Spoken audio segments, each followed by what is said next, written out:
Well, first we'll start with a song. Back in the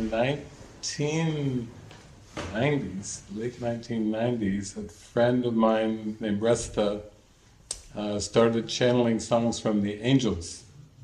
And she channeled 270 songs from the angels. So it turned into a pathway, basically, to God through song. Like 270 songs. People could just, it's got all the metaphysics of the chorus and Jesus and everything in every song. And so I thought this movie would be a good deep movie tonight, but I will play it. I don't know if does it have airplay? It's fine. So if I can just go to JBL Party Box. Okay, so this song is from the Angels, and it's called Shadowland, and it's about this world. It's a world of shadows. Like if you go to a movie theater and you watch a movie that's projected, you're really just spending 2 hours watching shadows. But the mind gives the meaning. That's why all the emotions come up, but it's basically just a screen of shadows. But we forget that we're watching a movie while we're watching the movie, and it seems like it's real. The shadows seem like they're real, like we're immersed in them, we're there at the scenes. So the Angels wrote a song called Shadowland.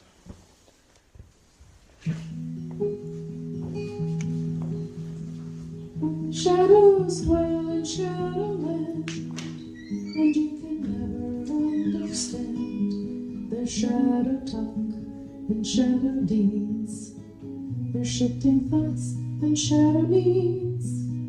They tell you all about their hurts, how they are victims of this world.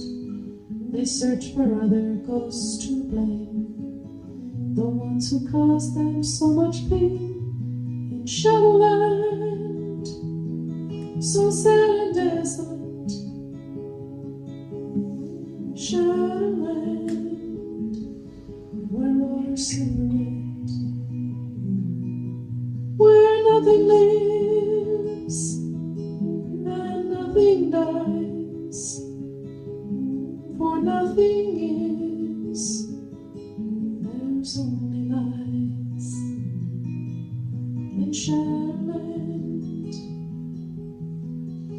pain and pleasure, guilt and sin, the bait they use to pull you in. From God they say you've gone apart, and He has cast you from His heart.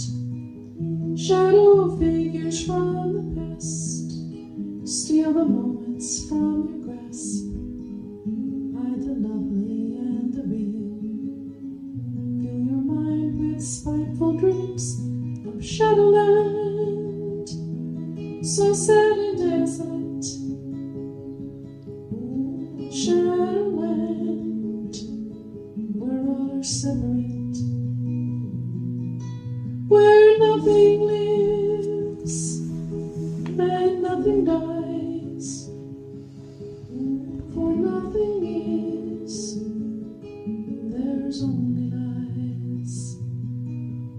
In Shadowland, let them go, turn to the light. Shadows cannot bear the sight, the face of Christ that is revealed. When you let your mind be healed, although they seem to really live, they'll disappear when you forgive, to be replaced with happy dreams, where only peace and love are seen. No more Shadowland, sad and desolate. Let go of Shadowland and be not separate. Enjoy, live, and you can never die. When you forgive, laugh at the lies of Shadowland.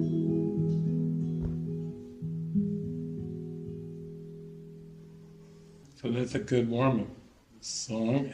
It kind of puts, it's kind of almost like existentialism, if you know anything about philosophy. It's like existentialism is really a dark philosophy, because it's basically saying what you see in this world is all that there is, and there is no God, and it's a bitter pill, so that's it. You know? But we have a teaching that's saying we have to go past the shadows to the light that's behind the shadows, and I always talk about those 4 lessons in the early part of the workbook, 5, 6, 7, 8. I'm never upset for the reason I think, means all throughout the day, anytime I'm irritated, annoyed, upset in any way, I'm never upset for the reason I think.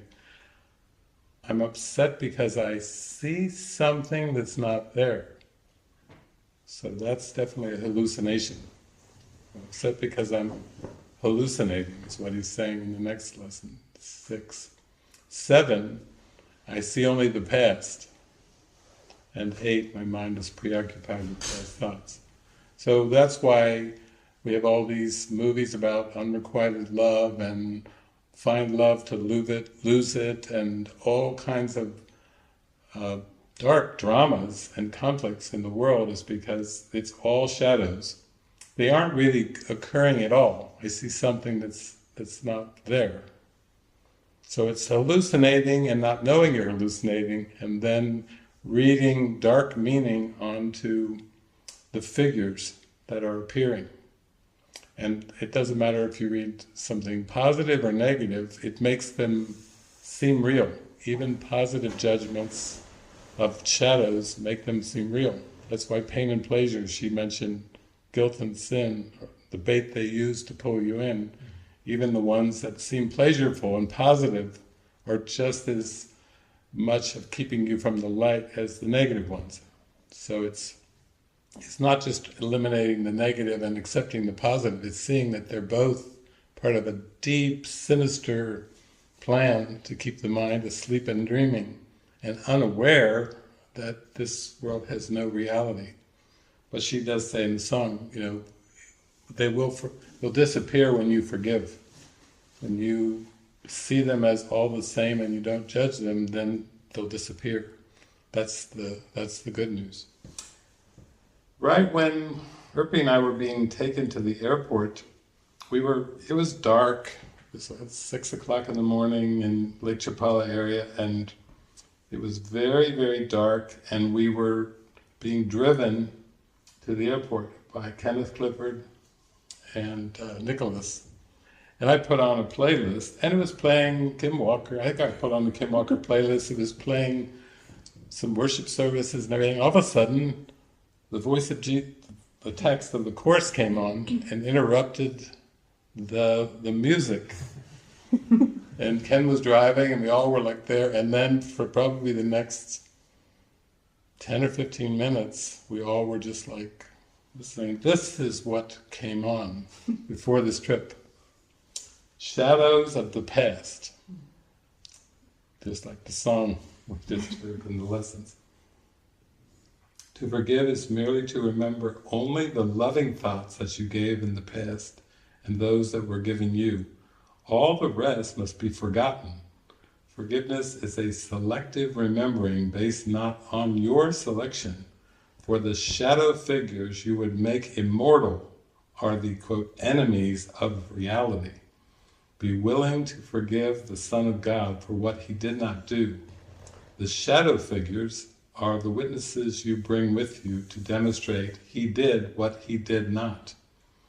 Because you bring them, you will hear them, and you keep them by your own selection do not understand how they came into your mind and what their purpose is. They represent the evil that you think was done to you. You bring them with you only that you may return evil for evil, hoping that their witness will enable you to think guiltily of another and not harm yourself. They speak so clearly for the separation that no one not obsessed with keeping separation could hear them. They offer you the reasons why you should enter into unholy alliances to support the ego's goals and make your relationships the witness to its power. It is these shadow figures that would make the ego holy in your sight and teach you what you do to keep it safe is really love. The shadow figures always speak for vengeance, and all relationships into which they enter are totally insane. Without exception, these relationships has as their purpose the exclusion of the truth about the other and of yourself.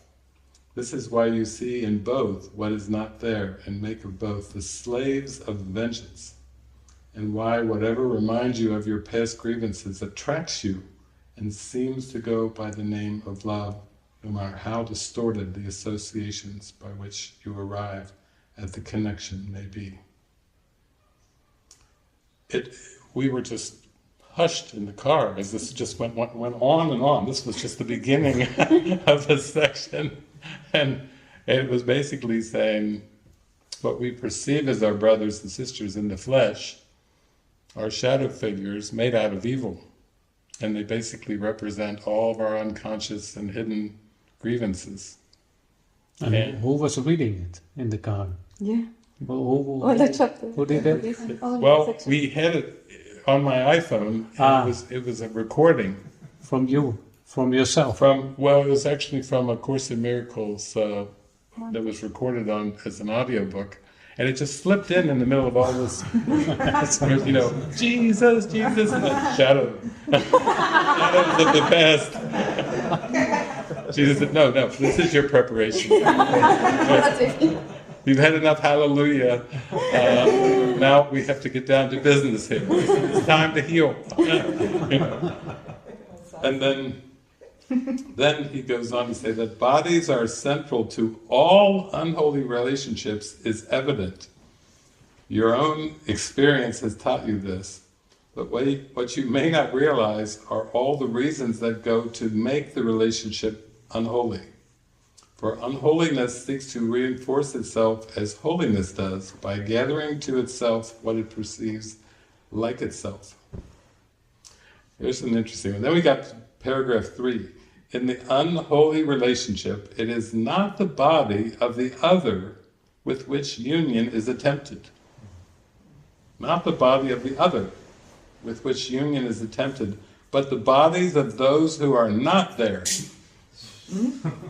The ego wants to be in relationship with all 7.8 billion bodies on the planet that are not there. It's death, because the mosquito thing just snapped when you said it. Yeah, it snapped right there. So we have a group of bodies here, and then the other 7.8 billion, the bodies that are not there. So the ego is invested in a relationship with the body, but the bodies who are not there, it's all the rest. From the personal history, right? From each personal history. Yeah, it's more than 7.8 billion. It's trillions and trillions and trillions of bodies that are not there. For even the body of the other, already a severely limited perception of him, is not the central focus as it is, or in entirety. What can be used for fantasies of vengeance, and what can be most readily associated with those on whom vengeance is really sought, is centered on and separated off as being the only parts of value. Every step taken in the making, the maintaining, and the breaking off of the unholy relationship is a move toward further fragmentation and unreality. This is kind of creepy, the next part. The shadow figures enter more and more, and the one in whom they seem to be decreases in importance. So the ego is just trying to infiltrate with its evilness into the shadow figures, and the one in whom they seem to be decreases in importance. It just is trying to make such a picture of darkness that the mind just becomes so dark that it just gives in to the ego, gives in to death, succumbs to death. Time is indeed unkind to the unholy relationship, for time is cruel in the ego's hands as it is kind when used for gentleness. the attraction of the unholy relationship begins to fade and be questioned almost at once. Once it is formed, doubt must enter in because its purpose is impossible. The ideal, in quotes, of the unholy relationship thus becomes one in which the reality of the other does not enter at all to spoil the dream. And the less the other really brings to the relationship, the better it becomes. Thus, the attempt at union, which is what relationship of bodies is supposed to be centered on, thus the attempt at union becomes a way of excluding even the one with whom the union was sought. Makes me think of that part in the Course. Minds are joined, bodies do not. That's, Jesus is being very blunt. And now he's saying, it becomes a way of excluding even the one with whom the union was sought. Think about Valentine's Day. Like you send your little heart, you're special to me, I love you, and Nico's like, ha ha ha. Excluding even the one with whom the union was sought. For it was formed to get him out of it and join with fantasies in uninterrupted, quote, bliss. So it's all a giant scheme to focus the mind on the bodies and keep the mind away from the light. It's really quite an intricate scheme to keep the body from knowing spirit, from knowing union, true union, the one mind, the light. It's like a hugely intricate scheme. That's what the movie will be about tonight. How can the Holy Spirit bring His interpretation of the body as a means of communication into relationships whose only purpose is separation from reality? What forgiveness is enables Him to do so. If all but loving thoughts had been forgotten, what remains is eternal. So there's the selective power of remembering. The Holy Spirit forgets every thought of the past that has to do with bodies and only remembers the loving thoughts. Almost like a filter that just remembers the love. Only the love. Only the loving thoughts are true. And that's what the Holy Spirit is in our mind. Thank goodness. It's a selective remembering mechanism for only remembering the love. That's why when I watch some of these movies, God's not dead, I always hear this black guy in there saying, God is good, always, and always God is good. That God is just pure goodness.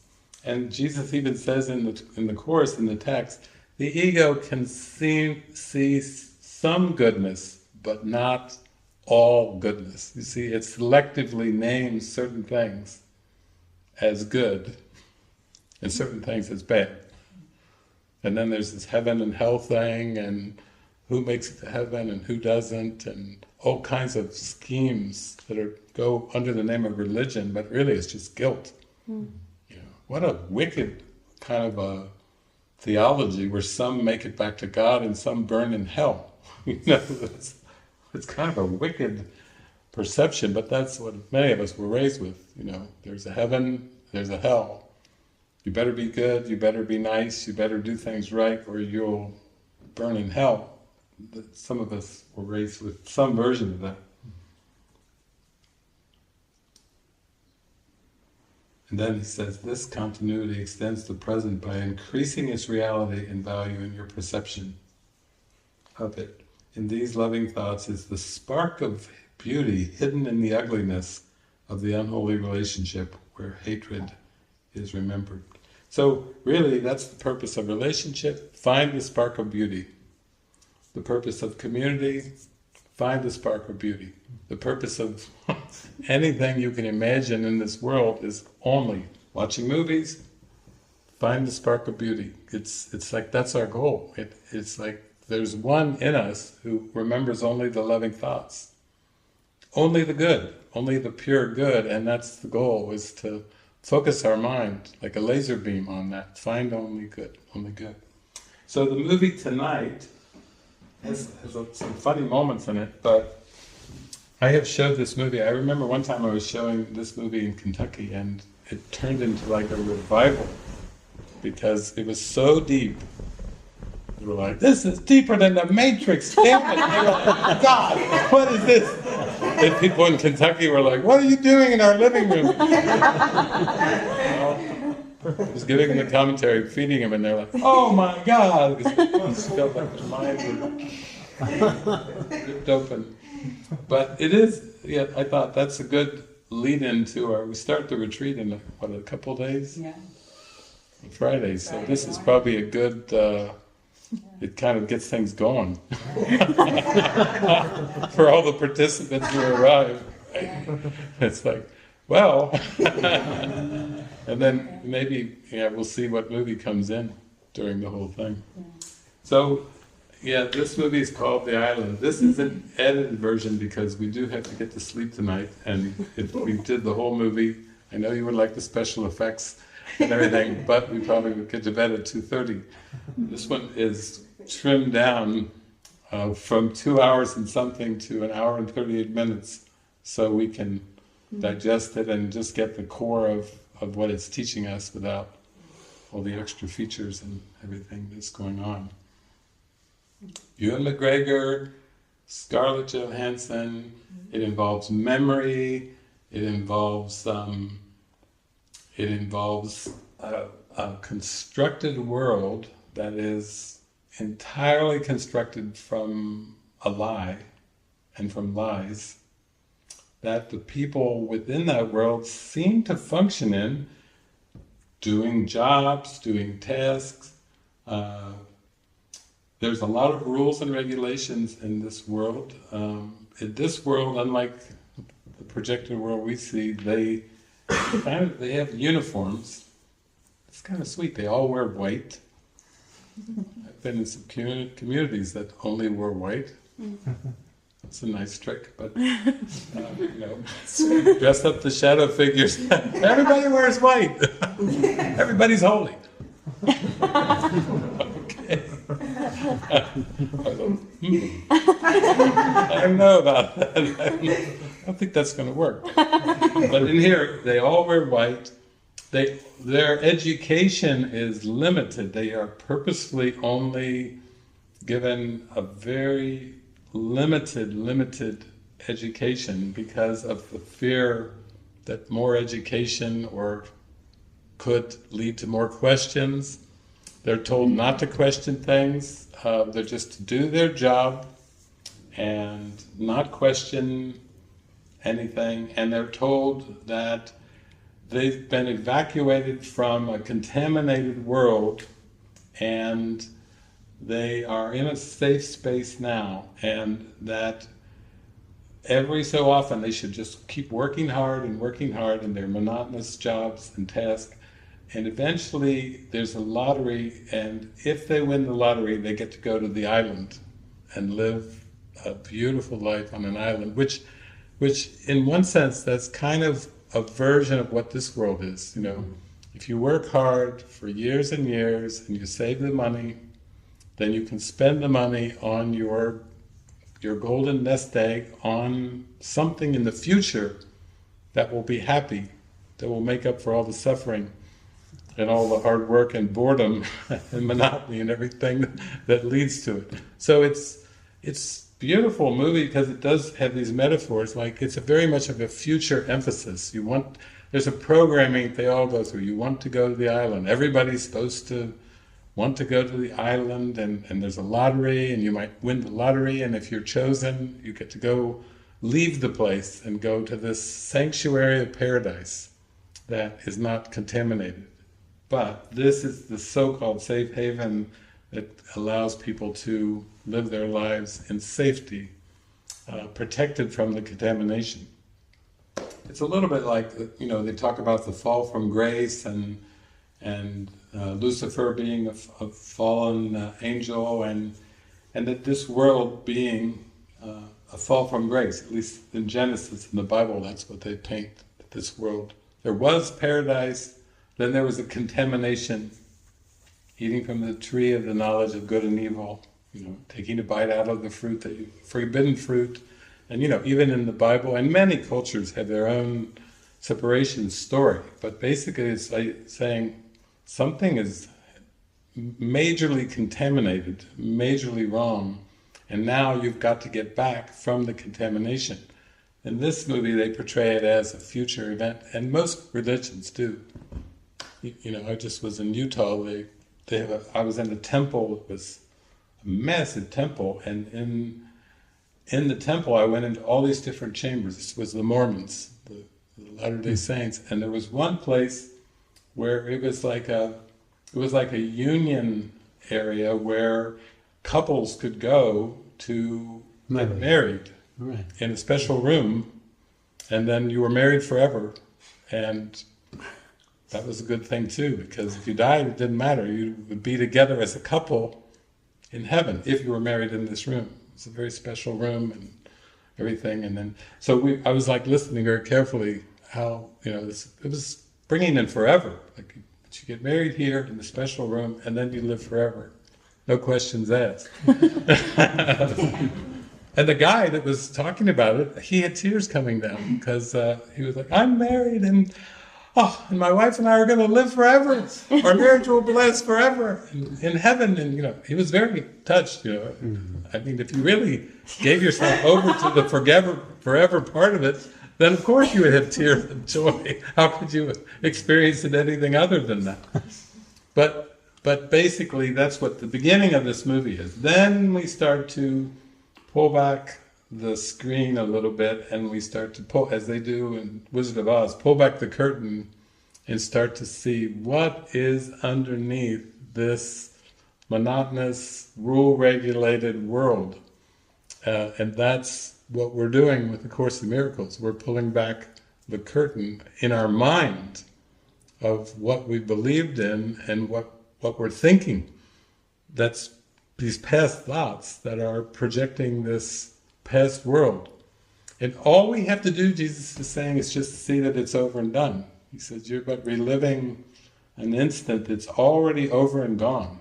You're just trying to bring back into the present something that's already been healed. It's a done deal. It's been, the problem's been solved, but you keep bringing it with you into the present, and thus denying the glory of the holy instant. You keep just trying to relive something that's overdone. We but undertake a journey that is already over, looking back on it as if we're still making it. So it's the identification with these past thoughts and this projected world that is the problem. It has nothing to do with like evil people or tyrants or agents of destruction, you know, that the world. The world says agents of destruction.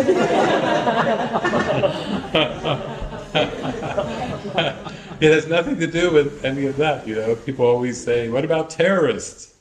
Yeah, what about terrorists?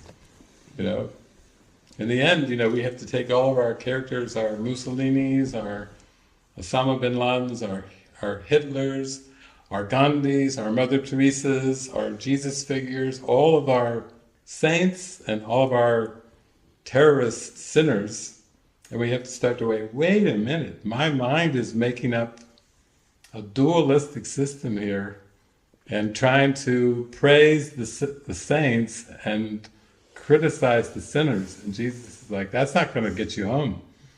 You know, you can go on and on, you might have a strong case of Mother Teresa-itis, but it still ain't going to get you home, because you have to forgive her. He says in the Course a couple times, forgive me your illusions. He's saying, I'm the Christ, you're the Christ, we're the Christ, and the Christ isn't a man or a woman. The Christ isn't in history, and the Christ isn't masculine or feminine. You know, it has nothing to do with these concepts that you've projected.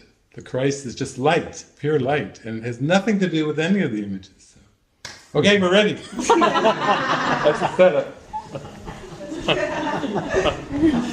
I need to... Where's popcorn?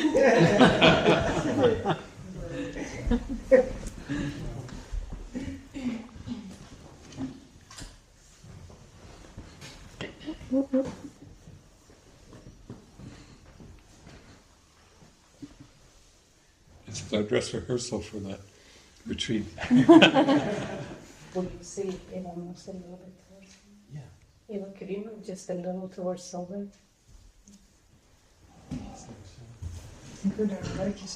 That's okay. Sound. There we go. Better? Or if you look.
You're special. You have a very special purpose in life. You've been chosen.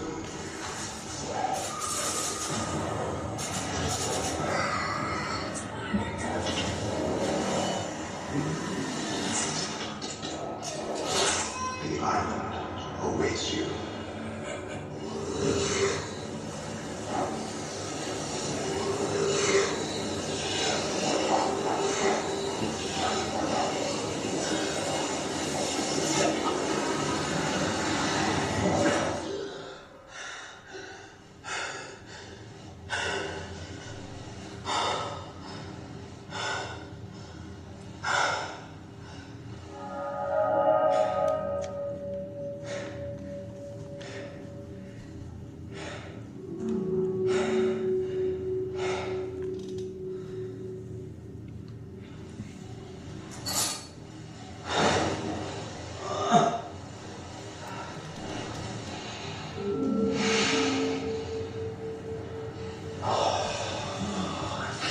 I'm fine.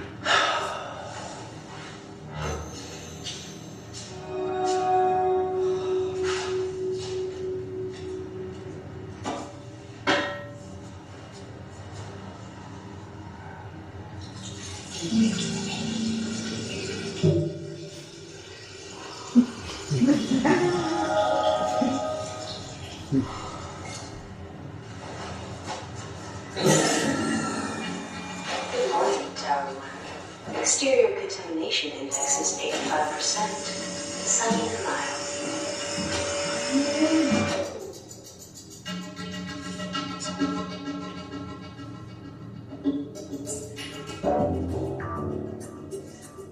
Hey, I'm missing the left shoe. And when you get a chance, I'd like another color.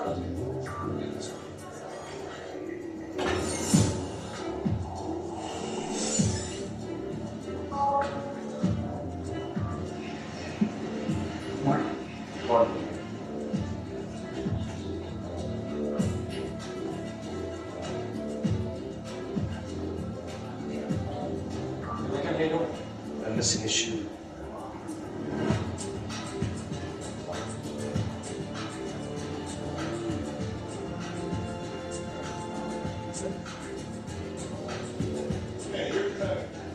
Yeah. What for? Good morning. July 19th, 2019. Another day in paradise.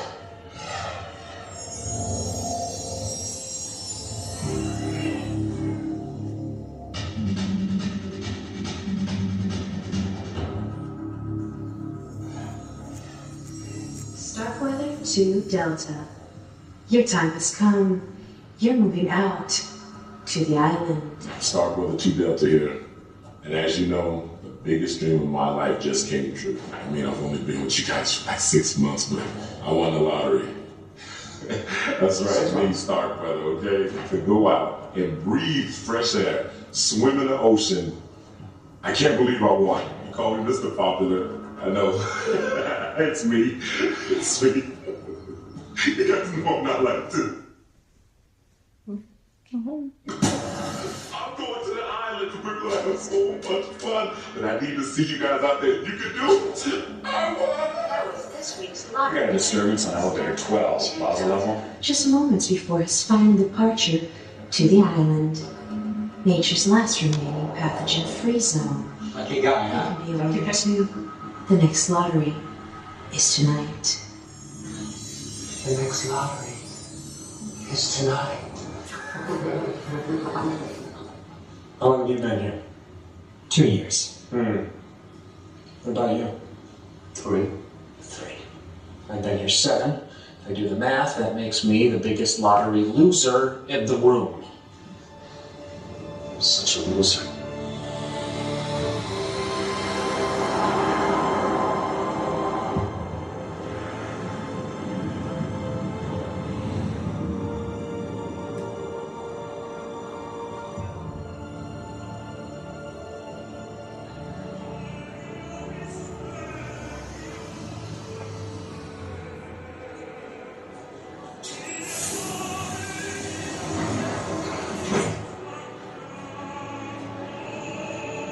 Sir. Yeah, you. Swipe. Gomdu 3 Echo. You've been flagged for public disturbance before. I had a very small emotional outburst, sir. Safe to say it's over? Yes, very safe. I'm feeling much better. Well, then have a pleasant day. You too. You both have a pleasant day too. Okay, let's pause it there. So you can see it's a world of repetition, control, uniformity with the dress, all these different rules, and here there's even very much emotional control. I mean, to some extent, that's the world, the projected world is like that. Jenny and Barrett were saying that they had a friend here a few years ago, and he was screaming and ranting profanities, and then the neighbors, that was like the consequence. The neighbors were like, what is going on? But here, he just bangs on the screen there when the island is showing. He has an emotional outburst because he feels like he's been there all those years.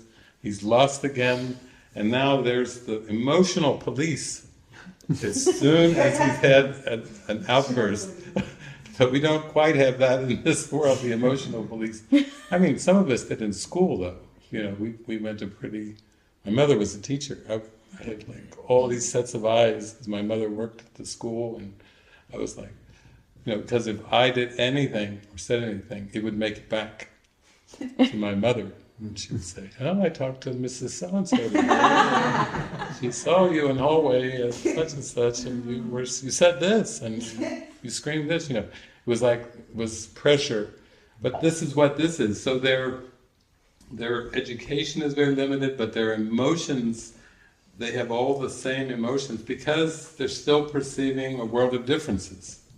It's very frustrating to perceive a world of differences because there's all kinds of fear and guilt and shame and pain that's underneath those differences, and the only way to release the perception of differences and hierarchies and all the things that are so hated in this world is you have to release all attack thoughts, or empty the mind of everything it thinks and thinks it knows. Lesson number 23 from the Course. I can escape from the world I see by giving up attack thoughts. And he says, this is the only way that will work. Jesus Christ says in that lesson, this is the only way that will work. No other way will work. Most people don't put that in books because people shut the books. The author thinks he knows everything. Actually, this author does actually know everything. So when he says, this is the only way that will work and no other way will work. So you can see there's a lot of similarities to the projected world. That's what's so good about this. But the main thing in here is nobody knows how this world came about, and it's pretty much the same in terms of our world. You know, when you ask people, how did the world come about? The Buddhists might have an answer. The Christians say, read Genesis. God created the world in 6 days, and on the 7th day He rested. And we had that come up during our retreat, over and over. Avi was like, God created the world in 6 days. Time does not exist. God created the world in 6 days. Time does not exist. You know, to try to juxtapose, it's not true. But just like in our world, seemingly in this world, there's no awareness of how all this started. There's no evidence of any kind of source. It's just accepted as just the way things are, which is the same with this world. That's just the way it is. You have to just take the good with the bad, and you know. But it's interesting, it's only in the present moment it happens. I mean, it's not in the past. Yeah. Very... Yeah. The Big Bang is not really even on. That's the scientific view of this world, is the Big Bang. But then people say, well, where did the Big Bang come from? You see, so that's a big mystery then. So. Because one is there 7 years, the other 3 years, so they must have know where they come from, and did they have a normal life? Is that known? Or? Well, they are named like for the year that they're born in, like in school, you can sometimes have grades, 1st grade, 2nd grade, 3rd grade, 4th grade. Lincoln, our main character there, started the movie, Lincoln Echo 6, it's like that's a name that basically is saying which group of people that came into existence at the same time, like 3rd graders all come into existence, like 3 years or however many years they are for 3rd grade, 6 or 7 years or whatever. So there is an awareness that their name, they're given the name, sounds very scientific. It's not like John or Paula. It's a name that's very descriptive of when they seem to come into existence in this world. So for humans, I was born to these parents, in this country, in this year. And with them, they've got their own system inside here. But none of them are encouraged to question anything about that, how that happened. They don't really seem to have parents, so you'd think they'd be questioning, but in this world, everybody just assumes it's the parents, that the procreativity, sexuality over the generations that produce the generations. But in here, they seem to exist, but they aren't educated. They don't have as much education as the ones in this world. They're kept at a very, very low level of education because they don't want them questioning too much that could disturb things. So it's propaganda and control. It's maybe a little more different version than this world, but you can see the similarities are spectacular, which is what makes this movie such a good teaching device. Because for everyone, we have to go beyond the lie. What lie made this up? Jesus says, I have invented the world I see in the workbook, so he's saying it's an invention. But what is underneath the invention is the most important thing. Okay. I was just thinking of the routines, the rituals, how safe the ego is in rituals, even in community or families or anywhere, how that alluring that is. to be in rituals. Like when you read that Shadows of the Past, I was thinking of that, because like, instead of being safe in rituals, like to go into the present moment. Otherwise, the projections and the shadow figures will just keep showing up. Yeah. They're like rituals of time. So when the mind believed that it could separate from God, the experience went from bliss and peace and love and oneness to chaos. And then the ego invented judgment at that point to manage the chaos, just like, there's rules in classrooms, like for preschoolers, instead of food fights and pulling hair and all the things that children tend to do, they have rules, and that's why even in preschool there's quite a lot of rules to keep the order. And that's why the ego invented the judgment, was to bring order into chaos. Because if it was too intense of a chaos, then the mind would just give up the belief completely. It would give the ego up. But it wanted to protect itself, so it invented judgment as a way to minimize the chaos without letting it go. So even judgment, you can see there's a reason how it came into being and why it seems to be so important. Because he says, you believe that without judgment, all would be chaos, which is what the ego does believe. It's very limited education.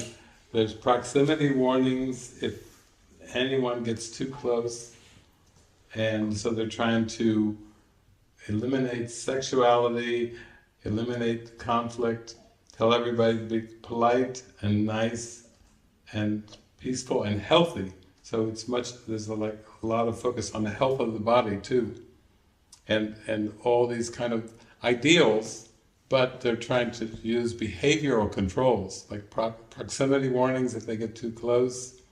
It's a world of pretty strong control, considering all the rules and the regulations and everything.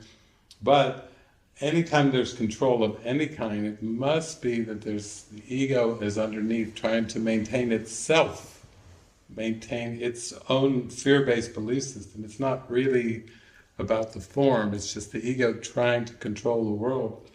And then Jesus says you have no control over the world you made, and he's teaching us like 5, 6, 7, 8, that basically you can't change the world and you have absolutely no control over the world you made. So all attempts to change the body, to change other bodies, to get them to behave in certain ways, like the children, the control that goes on with parents and children, behave, no dessert for you, or at school, detention, you'll get a detention if you step out of line.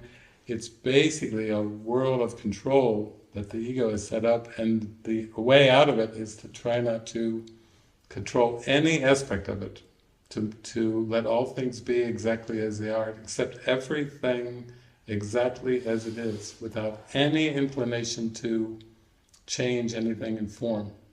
So it's the exact opposite of what we learn. Exact opposite of all the conditioning, of all the programming. Yeah.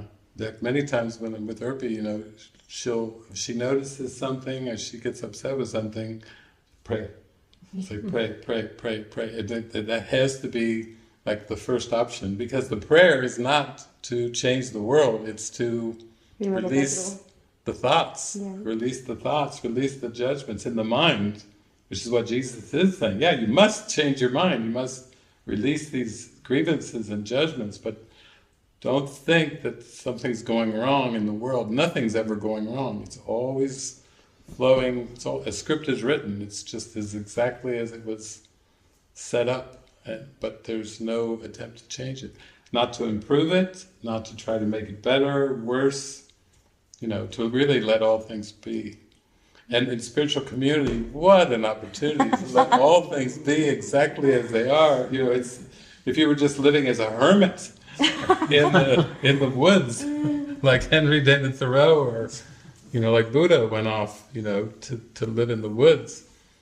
It's intense to try to do it as a hermit, but when you try to do it in relationship or with groups, it's almost like the ego's like, the more the merrier, more shadow figures we can get here. The ego's like saying, oh, I'm going to have fun with this, because there's so much investment in thinking that people think their own thoughts, have minds of their own, have wills of their own, and that you've got to combat what those other wills are. And then the Holy Spirit's saying, yeah, you have to get into guidance. You have to come, you were talking about the flow of guidance. You have to come into that flow of guidance, pray, listen, and follow, for peace of mind. There's no other way. So there's where the bodies come from. They're grown. Kind of like in the Matrix. Yeah. You know, they're grown, and then you use the Matrix as a battery supply to run the artificial world of the Matrix, using the energy of the humans. This is how they come before they're tagged on their wrist, and they're named in terms of their generation and given their name, like Lincoln 6 Echo, the main character. And so you can see this is the part that the characters are unaware of.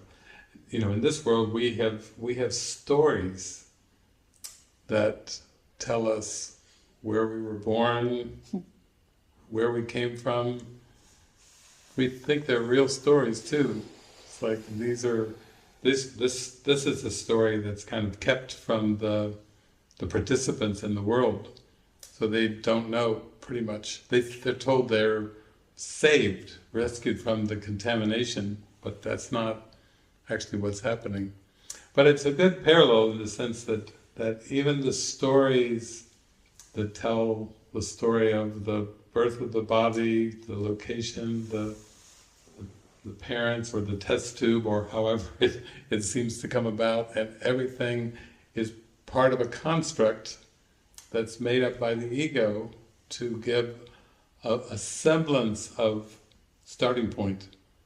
But nothing really has a starting point or an ending point, because it's all projection from the ego. There are no real stories. Even as Javi kept saying, the story of Jesus is a story that can be helpful as an inspirational story of letting go of the world, but then in the end you have to let go of that story as well. He would say, and see the Christ as it is, as a spirit, as a perfectly divine spirit, not a man. It's not achieved through manhood or through activities in the body. It's just the presence of light that's behind the veil. But in the end, that's part of the awakening, is letting go of all the stories, the good stories, the bad stories, thinking there's a reality to any story, because the story to be real would have to have a causation point in linear time, and there's no causes or effects. Or we heard in the Shadowlands story, where nothing's born and nothing dies. For nothing is, there's only lies in Shadowland. That's what the angels were saying. Nothing is, there's only lies in Shadowland. So it's literally giving a sense of the full extent of the perceptual world is just unreal shadows. Part of a vast construct, including other galaxies and cosmos and things that science is still looking for with large telescopes, Hubble telescopes and everything, but it's all looking in the direction of space-time. And Jesus is saying, no, the kingdom of heaven is within. That's where the meditation, the prayer come in, to go inside and see that it's all a lie. But it's like saying, you can't really get upset at a lie when you just see its entirety. If you see the entirety of the falsity of it, then you can just look upon it with calm, tranquil mind, which is the Holy Spirit's perspective. But if you try to go inside of it and give meaning to the stories, give causation to the stories, try to figure it out or analyze it in any kind of way, then that's the ego, just going in and trying to make it real. With everything, with the body, with the personality, with relationships, with community, even in the end, community is a symbol that can be used to have the mind go into stillness and come into communion with the Creator. It's not like a lasting symbol, it's another one of those temporary symbols that's just used to clear the mind and to come into communion with God. I and the Father are one. I am one with the Creator. I am the Christ and God is my Creator. I am as God created me. So this movie is fantastic because here's just Lincoln Six Echo, he's just curious. And when Dr. Merrick says, what's bothering you? I don't know. Why do I wear white? And, there has to be more. How many times have we heard all of us and a lot of others say there has to be more than this repetitive, methodical, structured perception. There has to be more than this.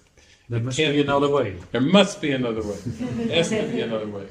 Yeah. Like Helen and Bill. And then this movie it's always great when you see it acted out, but this whole constructed world that they seem to be inhabiting and beginning to question. Lincoln Six Echo, he's the questioner who's like saying, why always white? And where do the tubes go? His buddy's like, go right there, go right there, He's just interested in the 6 feet in front of him, and all day long just putting nutrients. It's for the food. We need food, right? I like that. He's already concluded what the purpose is of the tubes and everything, and he doesn't need to know anymore. But for spirituality, it's always questioning much, much deeper, like, what is underneath the tubes? and it's beyond where the tubes begin and where they end, but tubes, what's the purpose of tubes? And really they only have one purpose. It's the same purpose with the rest of the images, forgiveness, to see their falsity equally. They're equally false. That's no order of difficulty in miracles, no hierarchy of illusions. So it's a fantastic movie. He's got a buddy who he uses his little tri-key to pretend like his computer's broken. He goes ask questions. The guy has some porn. Are these your friends? Sometimes. Why aren't they wearing any clothes? Remember, they're trained to block out sexuality, and now he's over in Sector 5 and he's questioning like a child would.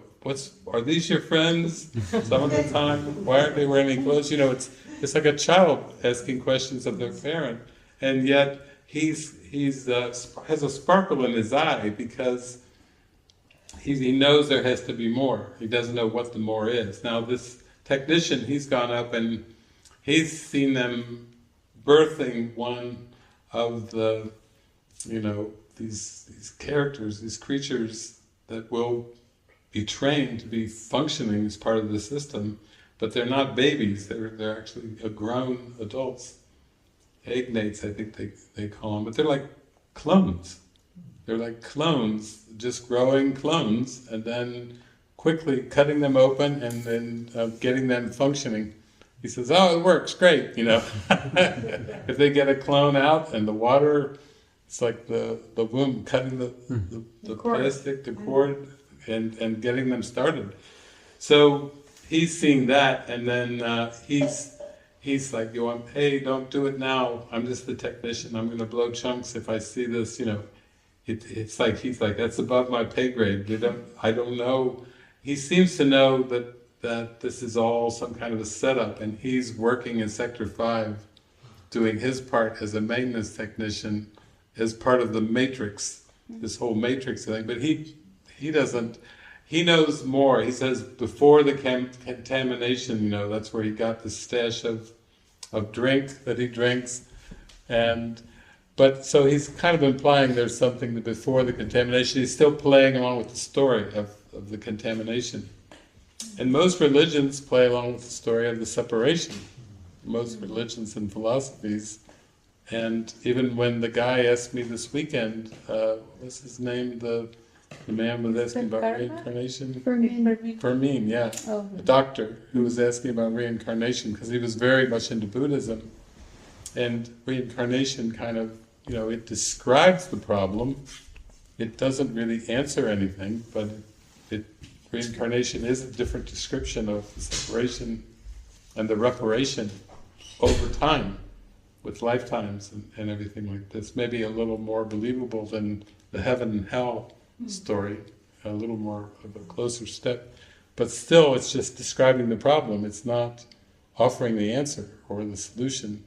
But then he did ask more about karma, and then I started talking about John Lennon and his song Instant Karma, and getting more into the holy instant, which is what Jesus is teaching, is really what it's about. It's available in an instant. It's not something that needs time. It's immediacy of salvation. So. See, giant hand from the Holy Spirit, like if I want to do the high five, that there is a way out. There is a... Thank you. Yeah, I was just watching Fermin's face, because when I mentioned John Lennon and Beatles and Instant Karma, he was the Holy Spirit knew just the words to use for Fermin, the doctor. The Beatles, John Lennon, Instant Karma. It's like all those years of Buddhism. Here we go. Go deeper. See, in the movie, the island is what they use to keep people believing in the system, to keep people doing the monotonous jobs, following all the rules and everything like this. In this world, it's the future of the body that is the carrot.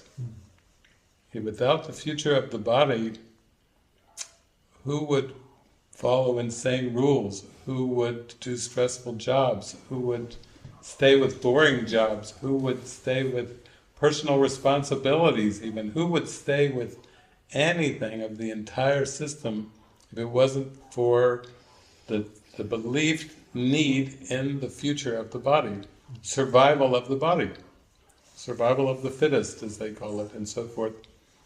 But then when you get into the Course, like Lesson 135, he's just saying the body is in need of no health-inducing tools, medicines, resources. He's just saying you don't really need a body because you weren't created as a body. You're a creation of love, of light. You're a spirit. But to the extent that you put something in the future as a goal, then you don't want to know what is now. So then you get caught up into doing all these meaningless things. In fact, he even says at one point, at no single instant does the body exist at all. It's only remembered or anticipated. So you can see that the body itself is just a product of the belief in linear time. At no single instant does the body exist at all. It's always remembered or anticipated. And what humans call the present moment, which is squeezed between the past and the future, is not really the present moment. The present moment is before time was. It's before Abraham was, I am. It's the Christ. So it's like a mesmerism that's just based on linear time. But for most people, they would say, well, I don't like my job, I don't like my life, but I try to compare and say I've got better off than others, use the comparison device, and in the future I will find happiness. And it's the future happiness of the body that is seen as the big carrot. I have to go through all this other stuff, and I mean a lot of other stuff, just for the future body to find happiness. But it's a future goal. It's not a present goal at all. So once you start to say, wait a minute, Jesus has given me a present goal, then you're on the journey of guidance. Then you're on the journey of being guided to let go of everything that you believe, of emptying your mind of everything you think, of letting go of outcomes. Like even with the tree sparking, and wait a minute, we got a retreat coming up, we have no power, but it's that future retreat. and all those future bodies coming, and all, the pressure and the intensity just starts to come in, organized on the belief in linear time. We are powerless. We are powerless, literally. Yeah. That's a good one. We are powerless to prepare. Even though Jesus would say, pray. Like that movie we showed during the weekend, where the girl, even when one of the cheerleaders goes down and Kennedy is blind, pretty much blind, she says, pray, you pray. It was just, the guidance, the instructions were uninhibited, they were still there, but it had nothing to do with what she could perceive with the five senses. That was just totally a given, you pray now, So it's beautiful to see this, because this movie is so good at kind of emphasizing things, and then now we're starting to see that things are not what they seem, and that's what we've felt about this world. Something's fishy. Things are not what they seem.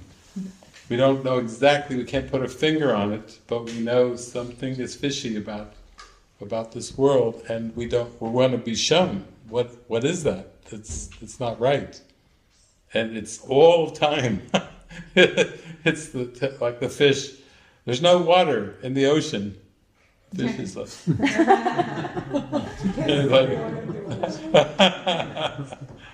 that's kind of like the Course in Miracles for the human being. Time and space are an illusion. What? Maybe I had a little assumption about time and space. I'm not saying a big one, but just a little. That it was real. So yeah, it's good.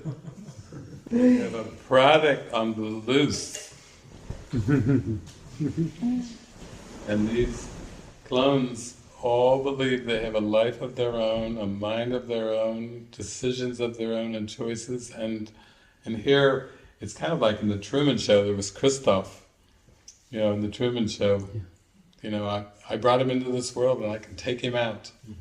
This Merrick is like playing this ego figure that's the whole thing is for economics, whereas in the Truman Show it's all product placement, and everything on the show is for sale to drive the artificial world economically, to keep it going for the ego's purposes, Christoph's own glory, his own purposes. It's basically everything's for sale.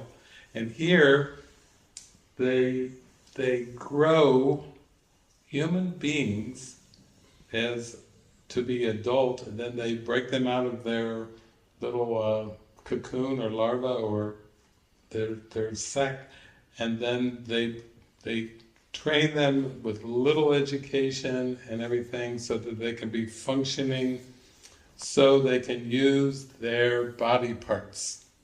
Just like in this world, you can donate, after you die, you can donate your heart or your liver and everything.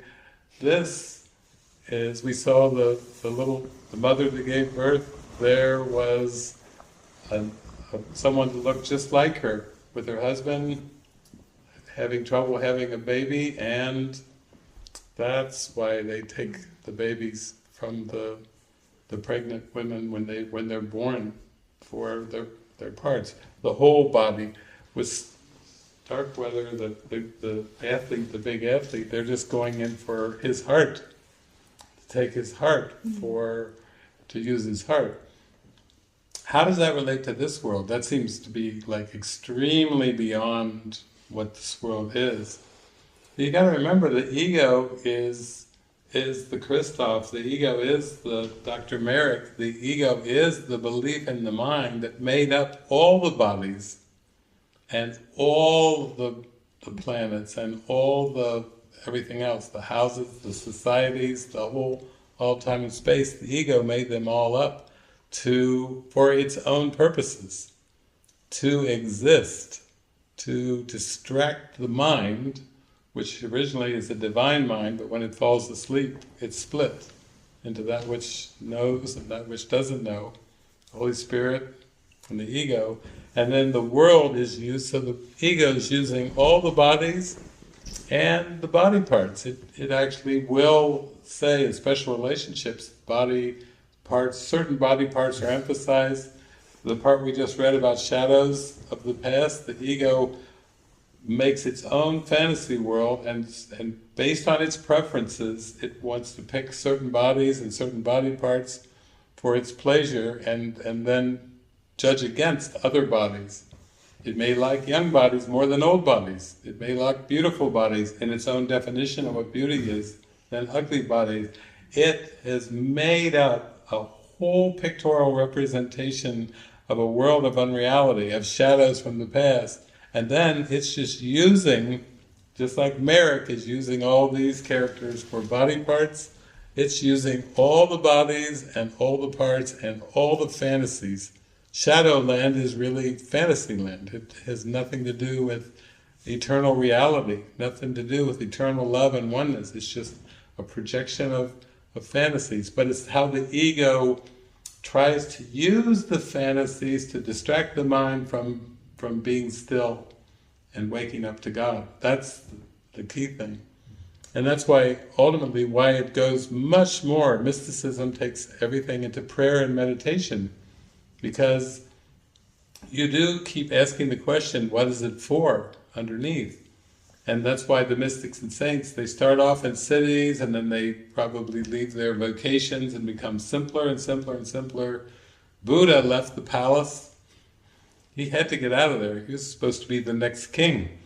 And Siddhartha is like, this is not right. I don't want to be the next king. I don't want to be, whatever comes with it, I don't want it. Royalty and everything. So Siddhartha takes off when the whole place, the whole palace falls asleep. He goes off with his trusty friend and his horse to leave the palace, because he knows there has to be more than this palace, all these riches and servants and fine food, and he's just aware, Siddhartha's aware, he doesn't know what it is, so he goes to find the Buddhahood, which we would call like the Christ presence, the Buddha presence. And that's why in mysticism, it's like prayer becomes more important, and then more important, and then more important, and then more important, because prayer is the medium of miracles, and miracles keep showing glimpses that the false is false. The false is false. What is a miracle? A miracle does not create or really change at all. It merely looks on devastation, shadowland, and reminds the mind of what it sees as false. It's just seeing the false as false. It's not even a shift in perception. It's just plainly seeing the false as false, seeing the temporary as temporary, as opposed to eternal, which is real. Nothing real, eternal, can be threatened. Nothing unreal exists. So it's a big shift in the mind. And here, you can see the look on Echo, Echo 6? I think it's 6 Echo.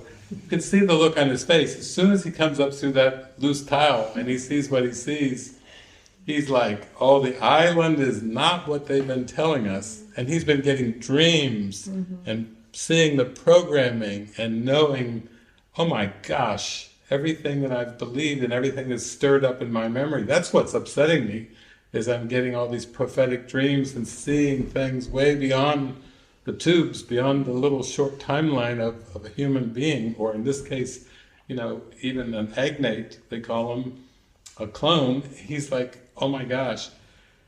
So now it's perfect, because Scarlett Johansson, her character, that's his friend, and she just won the lottery to go to the island. He had said, what, are you sick or something? I just saw you in Merrick's office, almost like she was the next one. She said, I'm not sick. Then when she wins, she's so thrilled. She thinks she's going to paradise.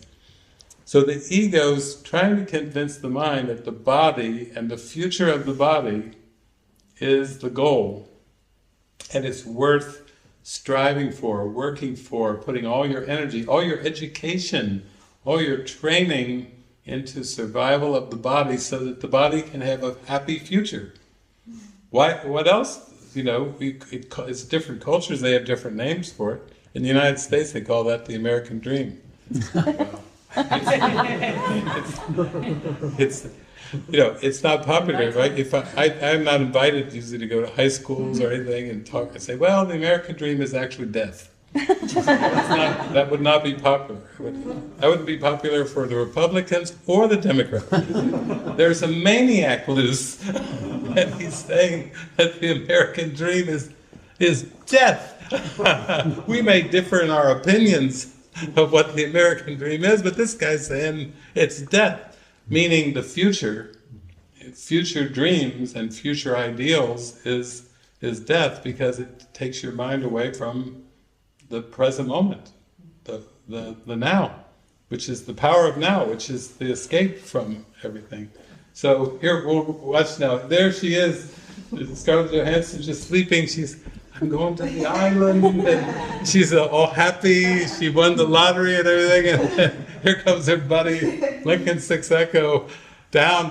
The little fly, or the insect took him up. He just followed the symbol of like a fly, because it was so rare. That's why some of us follow A Course in Miracles. It's a pretty rare book still in this world. It's like, what's that? It's like, but we follow the fly. We follow that little fly, and he's following, because he's never seen one. So he's just letting it go and following it, and then he uncovers this whole scheme that nobody in his world that he interacts with seems to know about. That's how we feel when we cover the Course. We're like, try to tell your mother, Dad, my cat. I could tell my cat was interested, but not really so much the biological family. They were like, I already have a minister, get away from me. Protect. So they come through the holographic thing, the holographic grid, and which is a beautiful symbol. Like everything that they've been experiencing as real has been completely holographic, with a power grid, and it's not only holographic, but it's underground.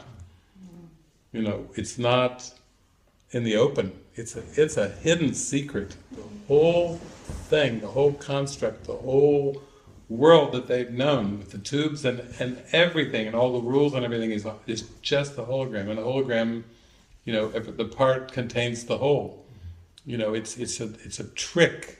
It looks like many parts, but there's not really many parts there. It's just one thing. You had that insight in a meditation one time. The whole world's just one thought. Yeah.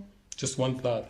It's just a hologram. Now, in this movie, symbolically, she's like, there's a door! And then they go through the door, then they pass through a hologram, and now they race across, and they come out. It looks like in southwestern United States somewhere, and the whole thing with the power grid and the fans going is all underneath. What does that mean in terms of our mind training? They've gone from the hologram of what seems to be the human condition to, they're both products of that. So they're both images that have been part of the hologram. And now when they go through that bridge, what does that mean? It's like Jesus has a workbook lesson, my thoughts are images I have made. So the image that you think you are as a person is just an image. But it's actually just a representation of a thought, a little private thought called a personality. So, in the mind, it's just a symbol, an image of something. Like when you close your eyes or you shut down the five senses, you can still think of your personality self, how it looks, all of its memories, all of its past memories, its future goals and ambitions. That's all thought.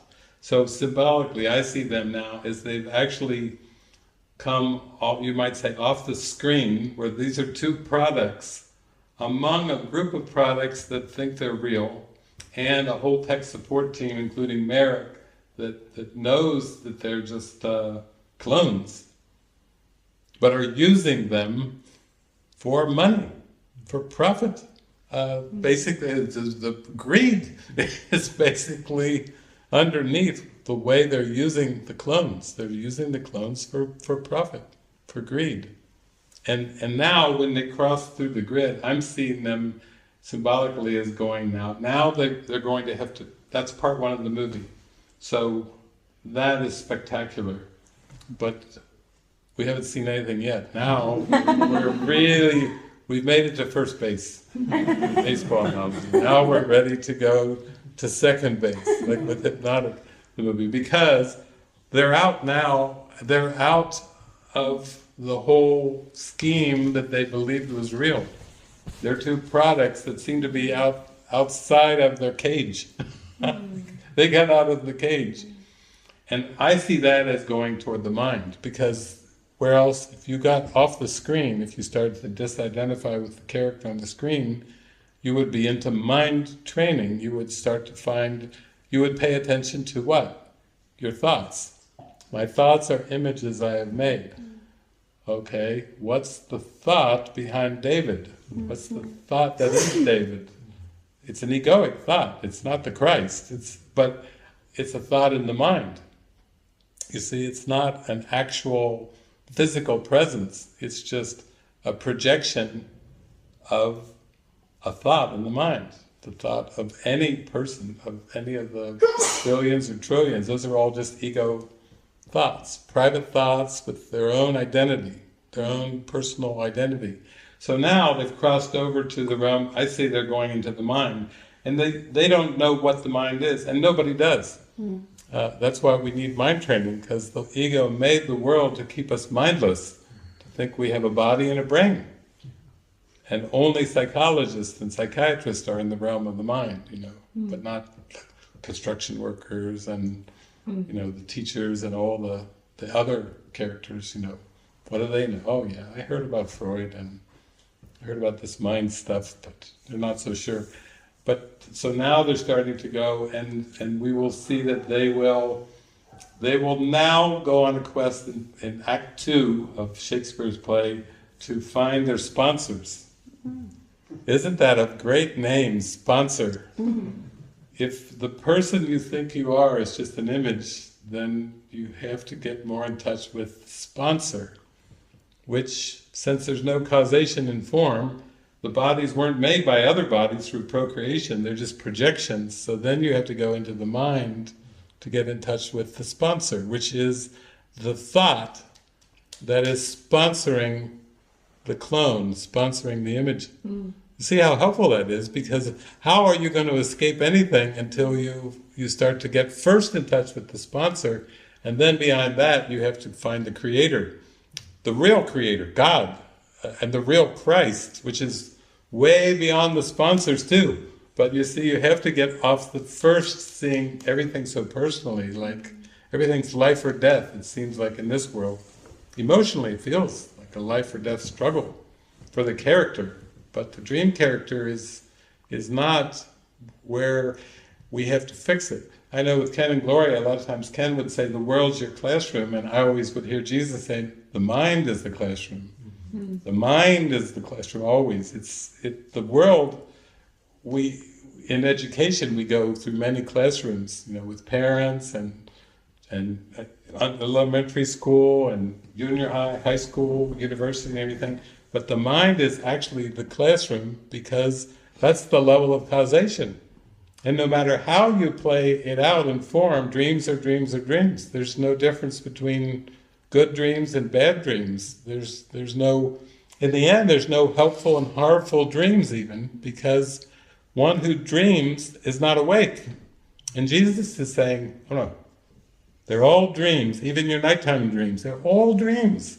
You say it's a sunny day, it's a beautiful day, you call it a beautiful dream. It's a rainy day, you call it a crazy, dark, dreary, humid dream. No, Jesus, no, there's no difference. Dreams are dreams are dreams, but waking is different from dreaming. And that's the only thing that counts. It doesn't, what difference does it make if you rearrange some of the dreams and call some of them better or worse? Oh, my life is so much better. I graduated, I got a good job, I earned a lot of money, I got my own house, I got this, I got this, I got this. It's funny, even with our friend who will be be joining us, Javi, because Javi's went from being thousands, tens of thousands of, I don't know how many, tens of thousands of dollars in debt, and then he started following his heart and everything, and then he's making money, and he's rolling more into money and everything. But then when we got here, he said, "I'm going to take you to my house. I live with my parents." Okay. And he said, "Here's where my girlfriend and I live, and it's in his mother's house, at the bottom of his mother's house. There's 2 little chairs there for the counseling, and they took those to the thing, and it's so cool." I thought, my grandmother would love this. A great story of going from poverty to wealth, and then you're still living in the basement of your mother's. I thought, this is fantastic. Because for him, he's really showing he's not into trying to get things and stuff, He's just into the excitement of the awakening and the journey and the recovery, And I thought, that's beautiful. That's a great reminder. Yeah. So here they go. Now you can see them. They've made it out of what seemed to be what they thought was their life. But they still don't know who they are. They don't know what's happening. They just know they don't like where they seem to have been. That it was part of some kind of big lie, like a whole system of lies, and they're not interested. And look at them run. They're just trying to get out. They don't know. Now this is like when people first get into spirituality, they're like, mind? What's a mind? Nobody has a clue, really. It is really a discovery about the mind and the power of the mind. It's like a huge realm that's completely unknown when you're just into the physicality of things. So this is that point in spiritual awakening when you begin to move toward the idea that what you appear to be in the world, in this case he seems to be a clone, is just a product that has been sponsored by something else, which I would say is a thought in the mind. And it's confrontive because then you have to start to put all your attention on your thoughts. Do I want these thoughts about this personality that I think I am? You see how different that is from just thinking that you are that person and looking in time and space, looking around, what do I want, what will improve my personality, what will shape me to become a better person, all those kind of things. This is what the Course says is mind training, is starting to see my thoughts are images I've made. Everything is an image I've made. And everything is a pictorial representation of everything that I believe, without exception. Like the lesson 152, the power of decision is my own. He said, everything you perceive is there by your own election, by your own decision. And it's there by decision because it's there by belief and thought. And that is in the mind. So it's nothing to do about who my parents were or what happened to me when I was a child. All the things in human development are as if the past is causative, and like Freud, id and superego and childhood, the way you were treated as a child, and all the craziness in human development. That's all Newtonian, that's out the window. You start to see, no, everything I perceive is holographically a pictorial representation of everything I believe. So that's why I have to question everything I believe, because otherwise I'm just going to keep acting and reacting according to these mostly unconscious beliefs, like the programming in the island. You want to go to the island, you're special. You want to survive. Yeah, that's the programming. You want to survive as a body and a person. They don't teach us to get in touch with your thoughts, in the first place. What are you feeling? What do you think? What do you think? What might you believe? Might you believe in time and space? We don't get that kind of spiritual psychotherapy from our teachers. They're teaching us as if cause and effect are in the world, and as if you need to work hard, learn lots of things, get higher education, get a good job, get a good career, make lots of money, buy lots of things, and then grow old, get sick, and die, like everybody else. And that's just all she wrote, you know. But then there's something in the mind, it's like there has to be more than that script of just seeming beginnings and endings. So here he goes. He's the first one here we're seeing in this mini movie. We're collapsing it down quite a bit, but he's coming to meet his sponsor, and all he knows is this is the wealthy man who had him made, ordered him, and used his genetics to have him made for body parts so that he could, his sponsor could live a longer life. And you can see that's still all a product of thought. It's still, even these thoughts that they're coming in contact with are still based on the future, you know, living longer. We talked about that earlier, the body existing longer instead of 70, 80, 90 years, 110, 120, 150, and spending money. These are all wealthy people. The American dream. Yeah, a better dream. And using the power, it seems to come with money. Because there's people now in the world in, you know, whatever this is, 2050 something, whatever, that have so much money this is their health insurance. They're not applying to health insurance in the typical way. They're having agnates grown so they can get a new pair of lungs, a new pair of eyes, a baby that they weren't able to conceive, have that come in. You know, it's money, the belief money can buy whatever you need. And this is the ego kind of using that belief to try to satisfy itself. But it's still about the prolongation of the body, you know, the body in years. That's the part that's the similarity with this world. It's the same motive. So this is science versus spirituality. Scientists believe that everything's in a linear way, and his assistant's coming in, look, he's got 30 years worth of memories, look at it grow, and it is, and he's like, that's impossible. And it's consciousness. It's that there really is just one mind. It's consciousness. It contains everything of the dream world, because it's the split mind, but it's the part of the mind that has invented everything of the cosmos. So it's all there already. And Merrick is a scientist, Dr. Merrick, and he's like, that's impossible.